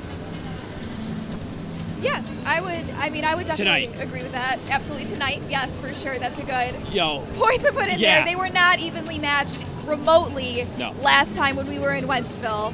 Very good point to clarify that. Tonight, definitely a much more even match. Yeah, and towards the end of the season, the team starts to slow down a little bit. I know we saw them in 2018, and they were fantastic. You see the last 2 games, actually, Lindenwood's played 4-3 win in OT, and then a 3-0 win against Ohio, another fantastic team in this conference. So maybe slowing down a little bit from Lindenwood. So I agree. Tonight they have been really well matched. I think that's clear the scoreboard, but yeah, it's exciting to see because it seems like it's also been improvement from the Illini. So yeah, absolutely.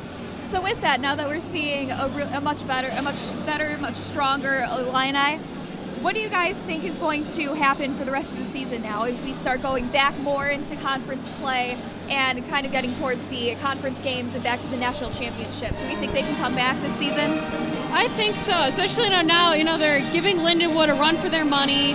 I think that's a sign of a team that is getting better and is improving, and I think the Illini are poised to do pretty well going forward. So yeah. Yeah, a lot of confidence, I feel like, for this team. I like what I'm seeing. I felt like this game, I feel like, really gives me the most confidence of all games so far in 2019. Even that Robert Morris game that felt like it got out of hand early, but the Illini were able to fight back. This one, they've been fighting the entire game. Just haven't gotten the offensive opportunities yet, and credit CDOT for that because he's absolutely fantastic. But a lot of confidence going forward. I think it's safe to say we've all been pleasantly surprised by this game. I think going into it, we were expecting maybe a little bit more of a repeat of what happened in Wentzville. But I think it's safe to say that even though they're falling behind right now, it's going a lot better than we expected. What do you think in the third period is going to make a huge difference for the Illini that could tie the game and then put them over the edge for a win? It's hard to say, honestly. It's just those offensive opportunities just haven't been solid where we've been able to keep the puck in the offensive zone for a minute even. It's just been those quick spurts, so hopefully one of those quick spurts can get a couple of goals. We saw a couple of times the Illini had a 2-on-1 opportunity, they just haven't been able to connect. Hopefully one of those connects and they can put one in the back of the net. Yeah, Lindenwood, we know, has a very strong offensive side. And what I think has helped the Illini a lot more to be able to hold their own in this period is that they've been a lot stronger with the defense. And then for these past couple of games that they've had, they've really worked on building up the defense so that they can become a better match. But yeah, I agree that the offensive is really going to be where it makes the difference. Yeah, and then the Illini also they don't have the advantage going into the third period because there's 37 seconds left on a Lindenwood power play. What did the Illini have to do to make sure Lindenwood doesn't get a quick goal? I think defensively they've been good all night long. I credit Jack Graham for tonight. He's been, in 2019, he's really stepped up his game defensively. It feels like he's getting the puck quickly, closing out space, staying home when he needs to. And, you know, credit him, really. Opilco's been solid, too, along with Salk. All of them playing really well. Hopefully see a little bit more from Joe Nolan. But hopefully that defense stays strong in the third period to give the offense the chance and not give up another goal. I mean, credit Girth. I feel like we haven't talked about Girth enough because he's been fantastic in this game. He's scored goals and or not scored goals. He's not let up goals. Sorry, he's not let up goals and really proved himself as a player. A bit of an advantage instead of a weakness tonight. Man, especially with a team like this, with, you know, number one Lindenwood. I mean, he really has not had much time in playing games yet as a goaltender, but here he is, really making a big difference kind of in the outcome of this game. Really good job with him there. Yeah, not to force you guys into making any wonky predictions, but who do you think is the player that's going to make a difference for the Illini in the third period? Oh, it's hard to say one particular player, but I imagine Girth will probably actually make the difference. Like I said, the offense is going to be the offense, but it's really staying at that one goal is going to give the Illini the best chance. So defensively, I think I'm going to go with Girth. Well, that's all we have for the second period intermission report. This one was brought to you by YouTube alongside Sophia Morano and Patrick Catazone. I'm Claire O'Brien, and Stephen and Patrick will have the call for the third period soon.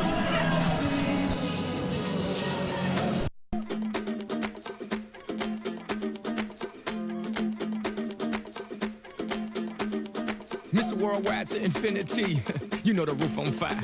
We gon' boogie, oogie, oogie, jiggle, wiggle, and dance like the roof on fire. We go drink drinks and take shots until we fall out like the roof on fire. Now, baby, get my booty naked, take off all your clothes and light the roof on fire. Tell her, baby, baby, baby, baby, baby, baby, baby, baby, baby, baby, I'm on fire. I tell her, baby, baby, baby, baby, baby, baby, baby, baby, baby, I'm a fireball.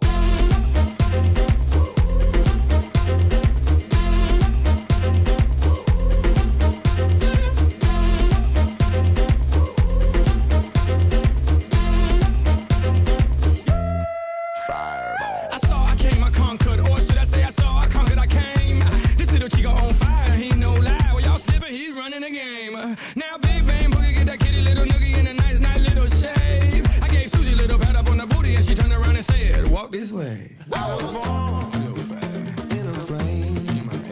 Mama said that every word was my name. I'm the best you've ever had. If you think I'm burning out, I never am. I'm on fire. I'm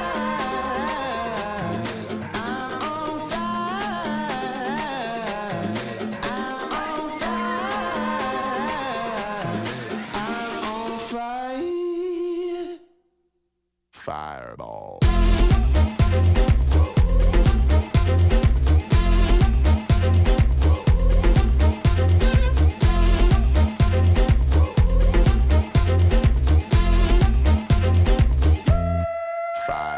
Sticks and stones may break my bones, but I don't care what y'all say. Cause as the world turns, y'all boys gon' learn that this shit go right here don't play. That boy's from the bottom of the map, MIA, USA. I gave Susie a little pat up on the booty and she turned around and said, walk this way. I was born in a plane. Mama said that every word was my name. I'm the best you've ever had. If you think I'm burning out, I never am. I'm on fire. I'm on fire. I'm on fire. I'm on fire. Fireball.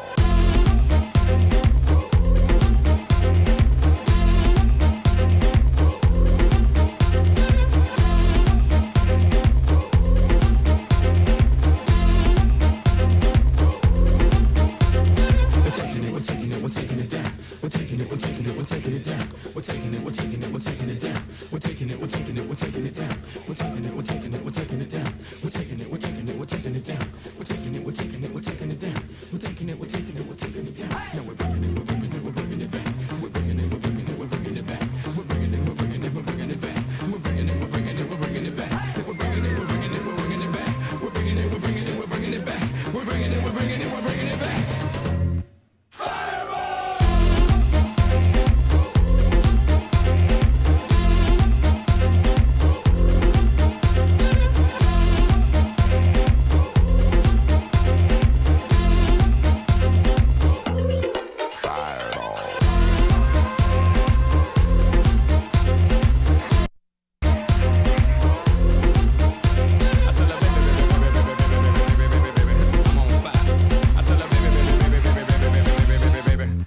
Fireball.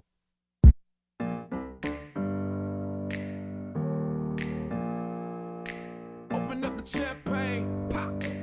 It's my house, come on, turn it up.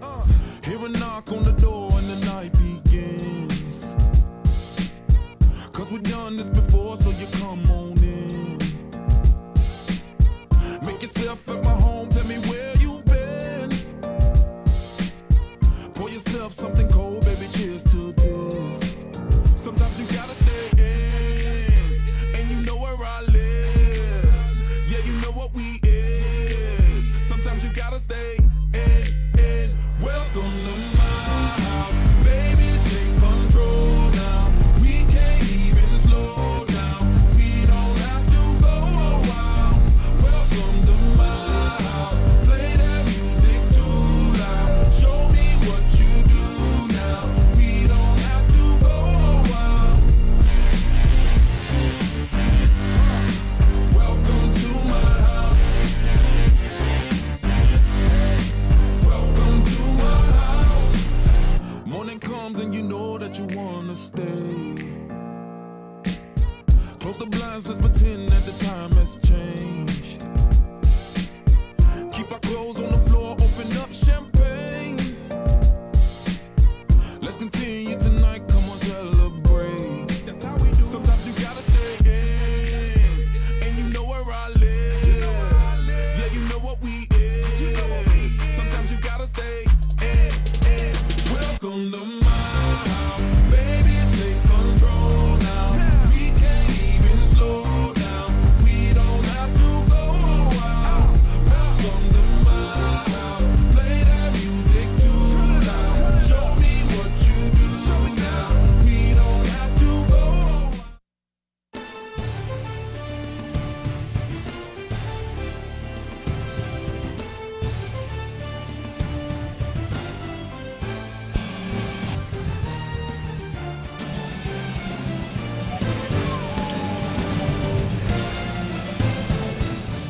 And hey everybody, welcome back to the Big Pond in Champaign, Illinois for Friday night hockey, Illini hockey, presented by YouTube. After 2 periods of play, Lindenwood 16-0 entering tonight, the #1 team in the country. They're up 1-0. They had 1 goal. It came in the power play. They're going to start the 3rd period on the power play alongside Patrick Catazona. I'm Stephen Cohn. You just heard the 2nd period Illini intermission report. That was also Sophia Morano and Claire O'Brien, as well as Patrick. How'd that go? Yeah, that was good. It was good. We talked a lot about this Illini team, and we're ready for the 3rd period. So what should we expect? How's it going to end? I said defense is key to the end because, look, it's 1-0, and that's the reason why it's 1-0. Defense has been great tonight. So defense has to stay good to keep it at that 1 score. And hopefully the Illini get a goal off those quick runs that they have. Illinois going to be going right to left here in this 3rd period. The Lions left to right. The Illini were caught on that change on the PK twice. That led to 1 goal, almost led to a 2nd for Lindenwood, but that wouldn't happen now because of where the benches are. Yeah. 19:40 left to go in the 3rd. Any other period, that doesn't happen. Flipped all the way down, caught at center ice on the block guy by Murphy. And back to Murphy, 19:30, 13. They forgot that line. We're on the PK right now. It's been a great start to the 3rd period. 5 seconds left on Paul Pregos' 2-man minor.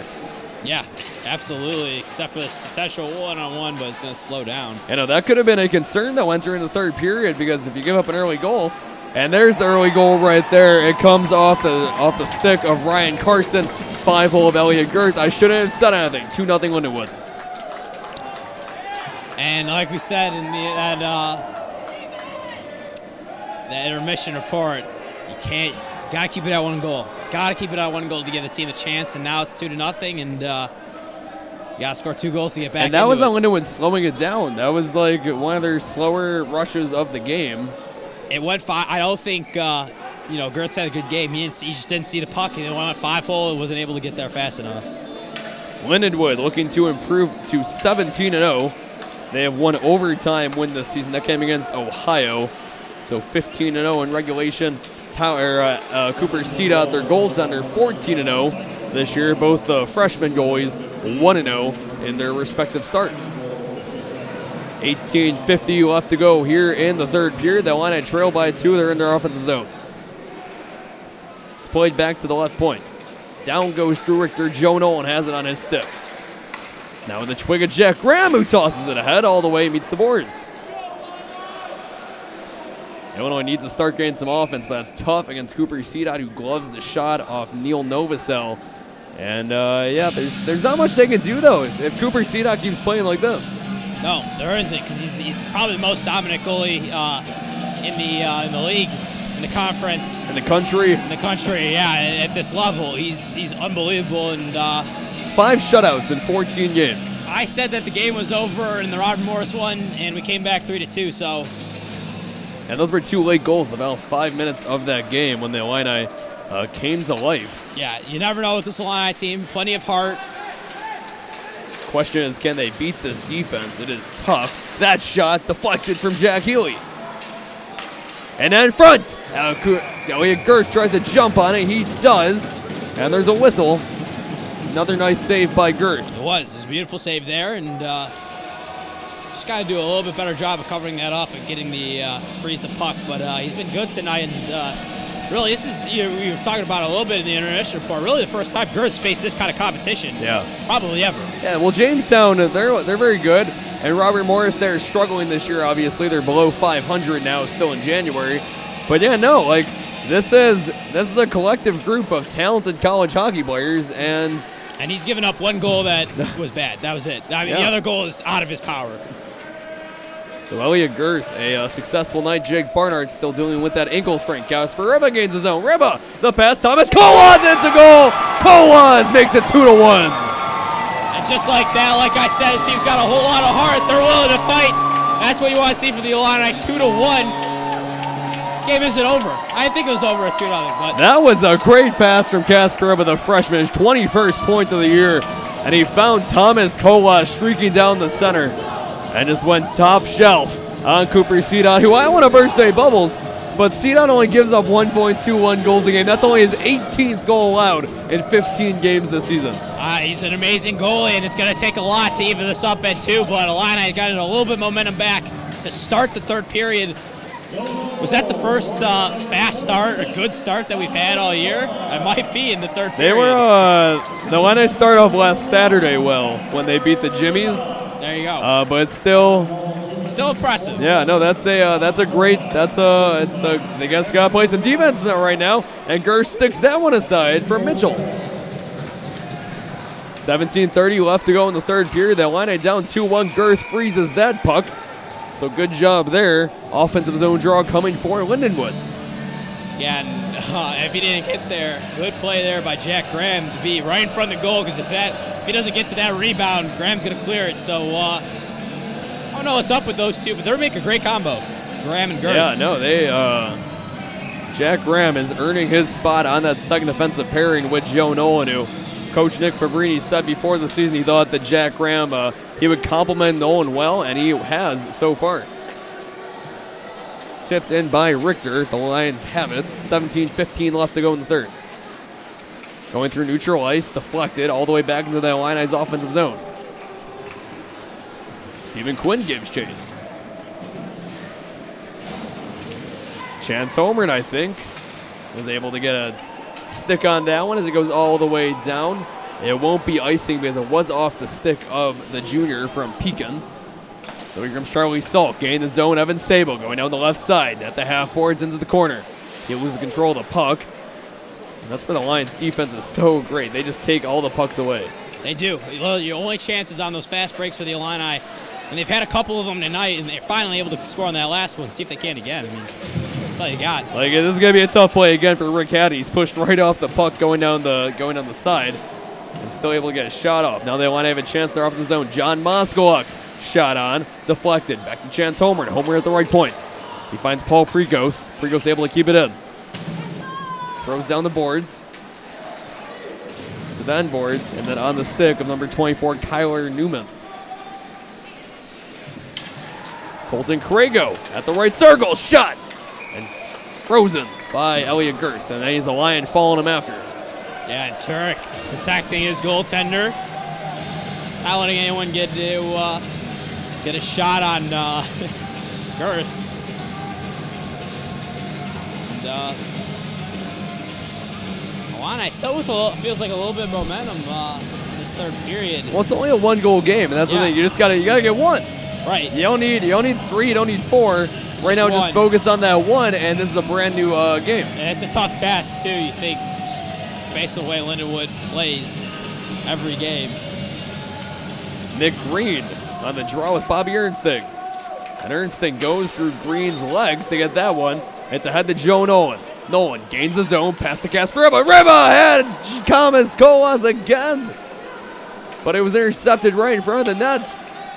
That's a great pair. And offsides by the Lions. Yeah, good call there. A couple offsides tonight from the Lions. I guess that's the 5th one. And the Illini, on the other hand, only have had, I think, 1. Yeah, no, they've been good. Illini have played. And then you look at the few penalties, like some of them, they haven't been bad penalties by any means. Lindenwood's had a few as well. So yeah, and I'd even go as far as say is you got to play physical against this Lindenwood team. Like you kind of have to set a tone. It feels like Quinn kind of set that tone against Murphy, and honestly, I feel like that played a little bit of a role in the fact that it's only a 1-point game. So I'm okay with the physicality tonight. A couple of those mistakes. Runyon throws it ahead to the end board. So nice play again by Jack Graham. He's been one of the Illini stars tonight. The Illini can't clear it though. Kalaus, pad save from Girth. Moskaluk able to toss it all the way down. Illini forward check, fairly aggressive in neutral ice.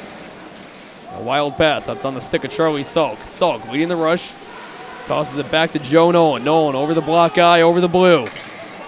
He's going on the right side, shot on, rebound opportunity. It's to a Lion.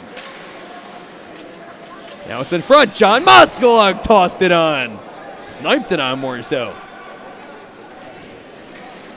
Yeah, he's going upper 90 on that one. Just a little bit high. Turnover in their own zone from Justin Reese. The shot. Elliot Girth was in good position. Still in the Lions' offensive zone. Another chance for Lindenwood. Streaking 2-3 Illini. Pad save from Girth. Behind the net now. To the near side corner. Back to Klomovsky. Someone lost a twig. And it's Tyler Opilga still playing defense without it. That's a tough play, and he still was able to throw a hit. That shot meets the boards behind the net. Tyler Opilga still without a stick. Gotta freeze that. I mean, no one's gonna get that one out of the net. It's caught in that little pocket. Look, the officials tonight really want to get this game done quickly. They're trying to speed it up. It's been fairly fast. A 7:30 start time. It started a few minutes after that. Only 9:20 right now with 14:16 left to go in the third. Yeah, not even at the 2-hour mark. 7 p.m. start time tomorrow for the regular season finale between these two teams. They could meet again in March in the CSCHL tournament that Lindenwood is hosting in Wentzville this year. Combine 2 words. Joe Nolan at the left point. Pass back to Jack Graham. Graham shot on. It was floated up. And Nolan trying to pass it back in front. Now Jack Graham and Nolan have to get back. Mitchell with a chance. Mitchell. And Jack Graham again without a stick was able to get in front of that one. Get rid of the first opportunity. Graham the first one to the puck. What hasn't Jack Graham done on defense tonight? Yeah, he's done a whole lot. Really not missing anything. And really been an all-star tonight. They have those. They have those all CSCHL defensive teams. And if you put a ballot tonight, I'd say Jack Graham. Yeah. Do we get a ballot? We don't get a ballot, I feel like they should give us a ballot. I think We've watched enough games. We know who's at the top. How about of the this? Thomas Colas looking for his second goal of the period. And they almost got it. He was weaving around the crease. Close by Colas. Still in the Illini zone. Back to Riba. Now to Opilga at the left point. Opilga, goal line pass. Has Colas in front. The Illini so close with Opilga. Salk. Over to Riba. Riba, centering pass. The backhanded shot from Opilga just wide.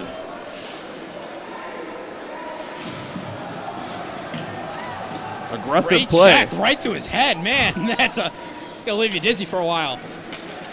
Game's getting good. The Illini starting to create some chances for themselves. 12:30 left to go. You're watching Illini hockey on YouTube.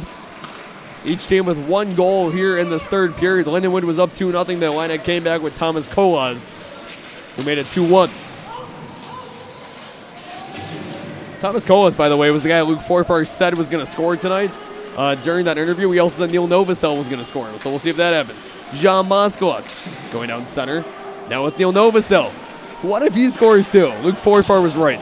That was great. Hey, good predictions there. Kolas and Novosel. He would know what he's talking about. Cole Crago. Graham has to get back. And freezing it is Elliot Girth as he tried to go 5-hole again. Crago did. And Girth sucked that one up. Yeah, great save there by Girth. Almost a one-on-one opportunity again. But Jack Graham does a good job there, trying to limit him as much as he possibly can, is getting to that center of the ice and push him out to the circle a little bit. Girth with a great save. Credit him. It's that time of the game again with 12 minutes left. Like us on Facebook, Illini Hockey. Follow us on Twitter at Illini Hockey. And make sure you're sharing the broadcast link right now. Don't want to miss this end of a finish tonight as the Illini have a chance to upset the #1 team in the country, and Lindenwood, its first loss of the season. Tipped into the Illini zone. Yeah, another check there. Kalo. Pass to Newman. Back to Kalo. Kalo at the left circle. And a tip from Mike Turek. Now it's Drew Richter. Richter hit into his own bench. And a lot of aggressive play by those boards right now on the Paul Precos' stick. He tries to dump it down into neutral ice. Now it's all the way down. Chance for Ricky Haddon. Back to the Lions. First to get to it is Pregos. Pregos tips in. Now it's Nick Carrillo. Carrillo with some space. Dumps it down. The Illini going to go for a change. Yeah, good dump. Good keep. It looks like. Haddon takes a hit. Under 11 minutes. Now the Illini need 1. Chance Holmgren looking to get it. Ahead. The net's in front. Oh, what a save. Cooper Seedot. He threw his glove on top of it. Unbelievable there. He's going to make every play he possibly can to keep this team perfect. And man, do you really want a player like Seedot on your team. The Illini, Chance Holmgren started the opportunity. And Seedot sucked it up. Yeah, he was on all fours. He just threw his glove on top of it and stopped it. What a night from him. Charlie Salk. Shot meets the glass. 10:40 left to go in the game. The Illini trail by 1. Evan Sabo pressuring the Lions in neutral ice. They gain the blue line. Cross ice pass meets the near side half boards. Back to the right point is Finnegan. Drops out for Barrows. At the end boards is Kolmovsky. Back to Barrows. Barrows with a wraparound opportunity. He sends it back all the way, almost offsides.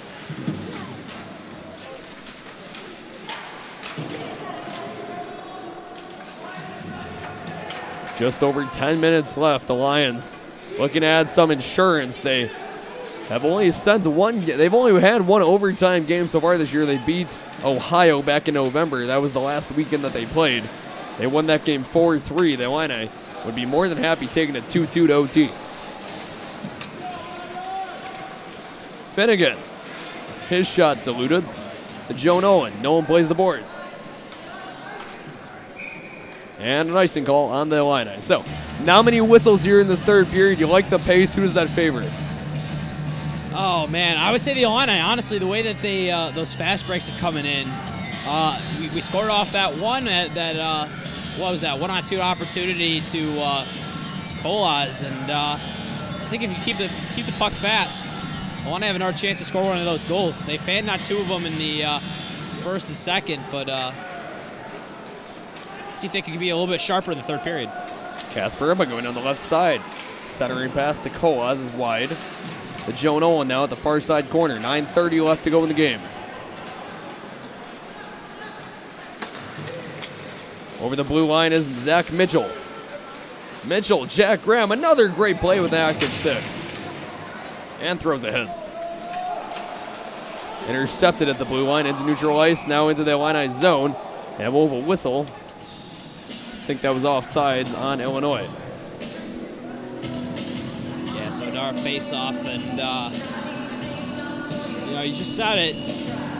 game's gone fast. Hopefully, this Illini team doesn't wear out quickly, but this is that line that Forfar said with Novosel to score, and Quinn too. And I don't know if you noticed this, but Quinn and Murphy have not been on the ice together since the first period. It's been a while.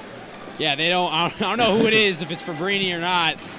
Doesn't want those two out there, but Quinn was bullying Murphy the whole game, the whole first period. May have been Rick Zombo realizing quite the mismatch. Stephen Quinn a tough match. Paul Pregos, his shot deflected. All the way ahead now. First one to get to it, Elliot Girth, who has to leave his crease a little, throws it to the right side. Smart play by him. Another chance. Crago, that shot wide. Crago, another chance. He's tripped by Neil Novosel. To the left point. Now centering. Shot from Murphy. And deflected in front. 8:20 left to go. The Illini need one. John Moskaluk. Far side half boards, defensive zone still. Off to Mike Turk, the man they call Turkey. Pregos near side and neutralized, tips all the way ahead. Nick Chirillo the first to get to it. Chirillo with a goal line shot, potentially no. A pass, so looking for that centering pass is Drew Richter. Under 8 minutes to go now. Illinois in offense for the first time in a few.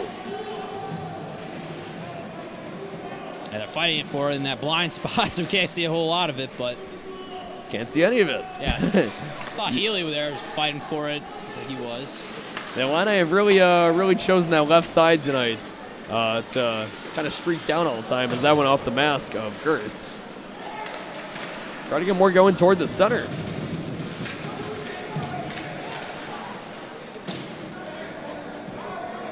Girth drops it off for Jack Graham.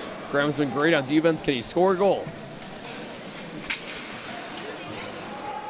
He tosses it ahead, and he'll go off the ice. Just over 7 minutes left now, and when do you start panicking a little, because it does. If you're going to score in CDOT, it's going to be kind of unexpected, but at some point you also got to hope to get a few shots on net, as Kalo taking it all the way by himself, and he had to go past Joe Nolan, which is always an issue. Yeah.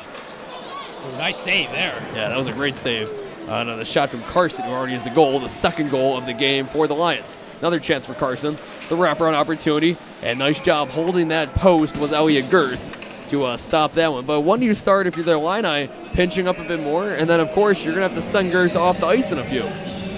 Yeah, so I don't know if you really could have panic that much. I feel like I said, the best opportunity offensively you're gonna get is because the defense is making good plays. That's kind of been the kind of game that we've had tonight, but I don't know if you can panic just yet. Panic maybe at 3-minute mark, because it's those fast breaks. Hopefully you get a couple of them before that minute mark, but yeah, it's been the fast breaks. Defense just has to be positive and get the puck out of their zone. Doesn't help that we just gave up the icing. The icing on Tower Opilka, the alternate captain for the Illini, the Effingham, Illinois native, has had a great start to the second semester at 2 goals in the loss to Robert Morris 2 weeks ago tomorrow night.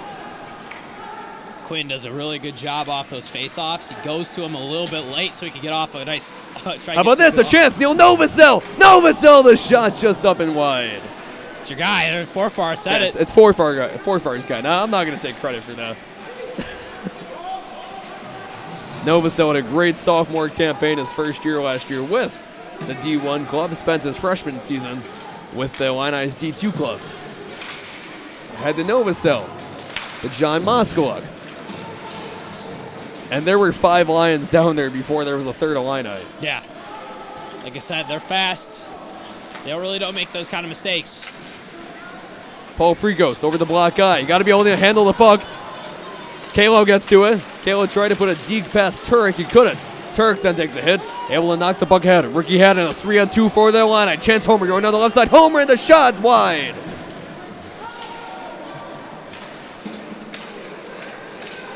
The Lions go now. A chance for Martin. The backhanded shot. No good. Deflected off Girth.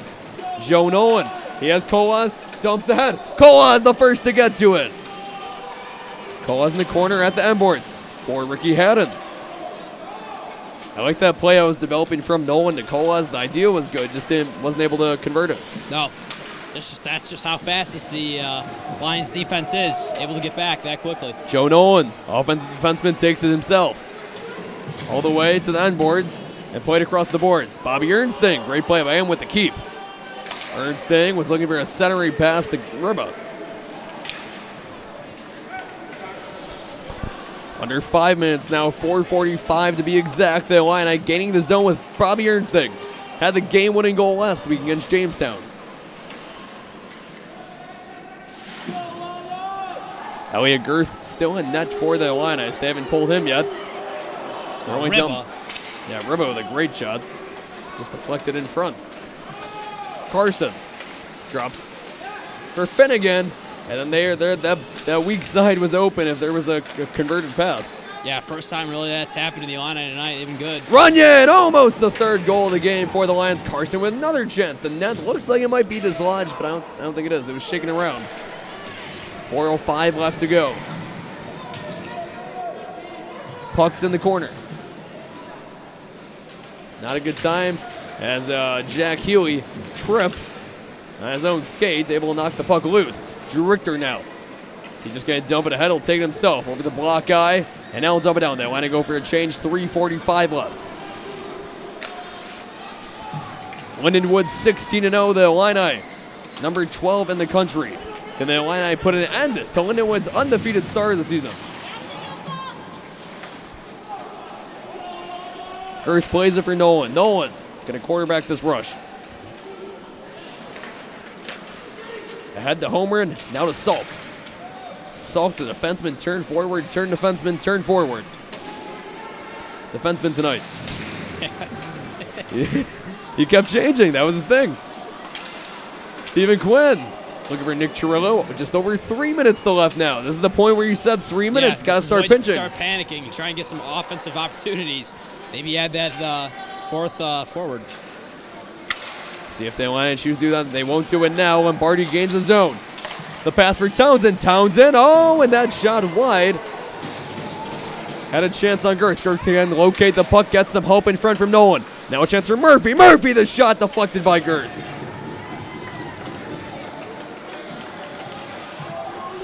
Illini gonna go for a change. This might be it. 2:35. Yeah, they got killed last week against Jamestown.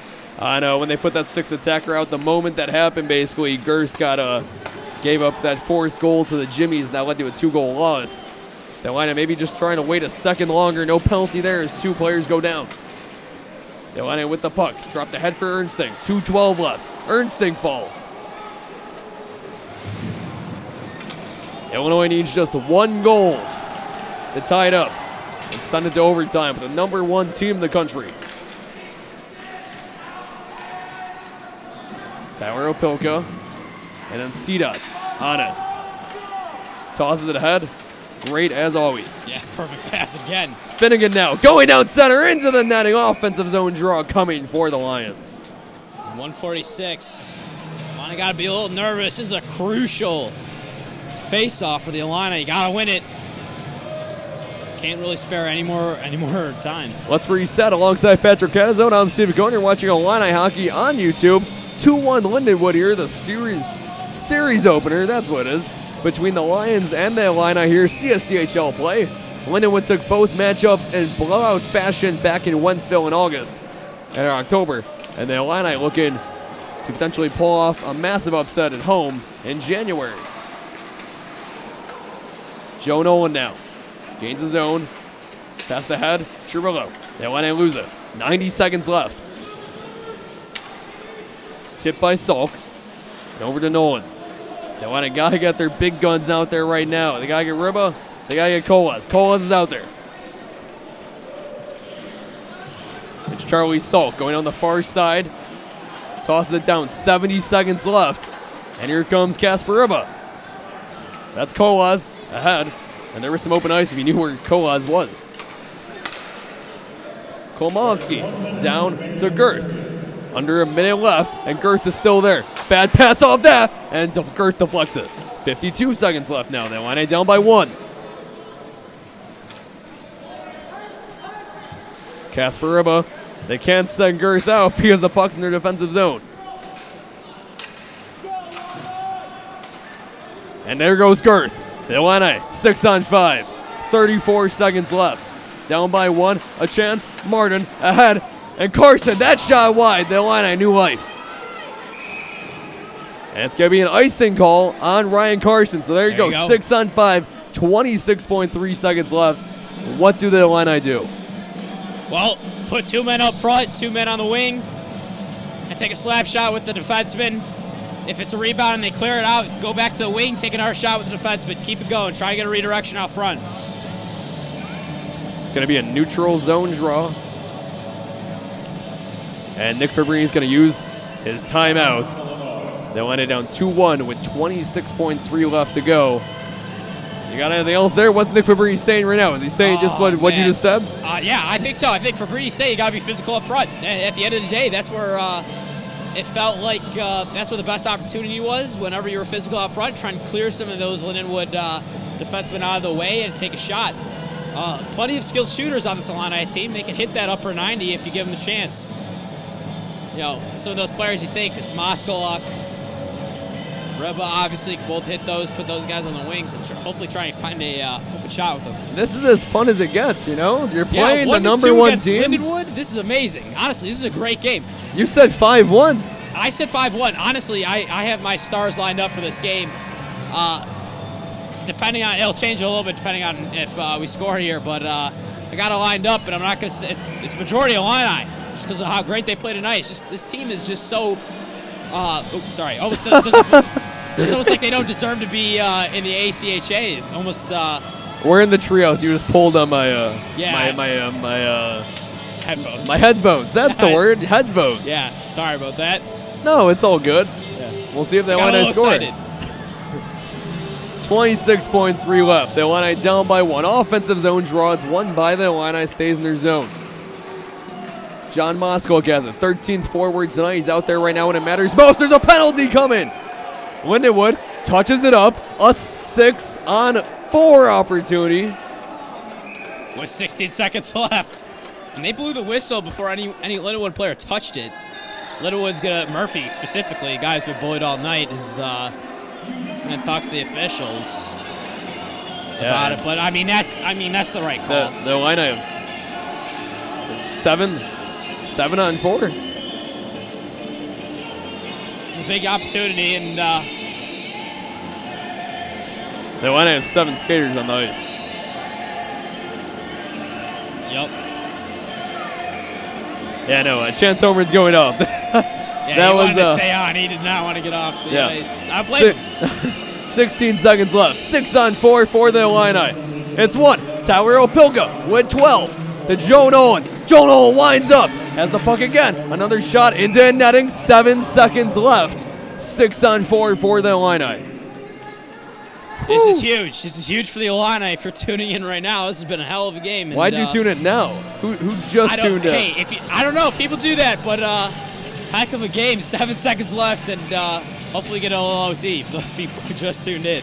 Bobby Ernsting on the draw. It's won by the Illini with 5 seconds now. They need a quick shot, and they won't get it. The shot's all the way down. It's wide, and the Illini lose this one to the now 17-0 Lindenwood Lions, 2-1.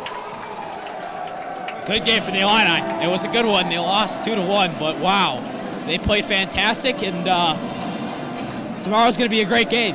Really, they know how they have to play in the next one, and they won't give up the the mistake of just the unlucky mistake that they had. The PK goal. Yeah, that was different than the goal right after the power play again for the Lions that went right through the 5-hole of Elliot Girth. But a great game overall from the Illini. Yeah. If I could do my stars. Yeah. #1 star in the game. Gotta go C-Dot. Obviously, he was the difference maker. He kept everything out of the net, basically, for the Illini, except for that 2-on-1 opportunity. C-Dot goes up to Elliot Girth after the game, right there at the bottom of your screen. And there is my #2 one. Girth played really great. Gave up that one opportunity, but that first goal, really out of his hands. So he played great tonight, and he's a guy I feel like this Illini team could really rally around. So I'm glad we have him down the stretch here, and I think Third the last star. Yeah, third star, Jack Graham. Easy. Defense was unbelievable Jack Graham. Easy. Defense was unbelievable tonight, and he Could have been a 6-1 he game. sparked Could have it. been 7-1, but Jack Graham helped out his netminder. Yeah, absolutely. So he deserves it. That last one. And good game for the Illini. Tomorrow's gonna be unbelievable, though. Yeah, the Illini got to come out tomorrow. We'll be back 7 p.m. tomorrow over Patrick Catazone, Claire O'Brien, Sylvia Morano. I'm Stephen Cohn. Thanks for tuning in. The Illini lose this one 2-1.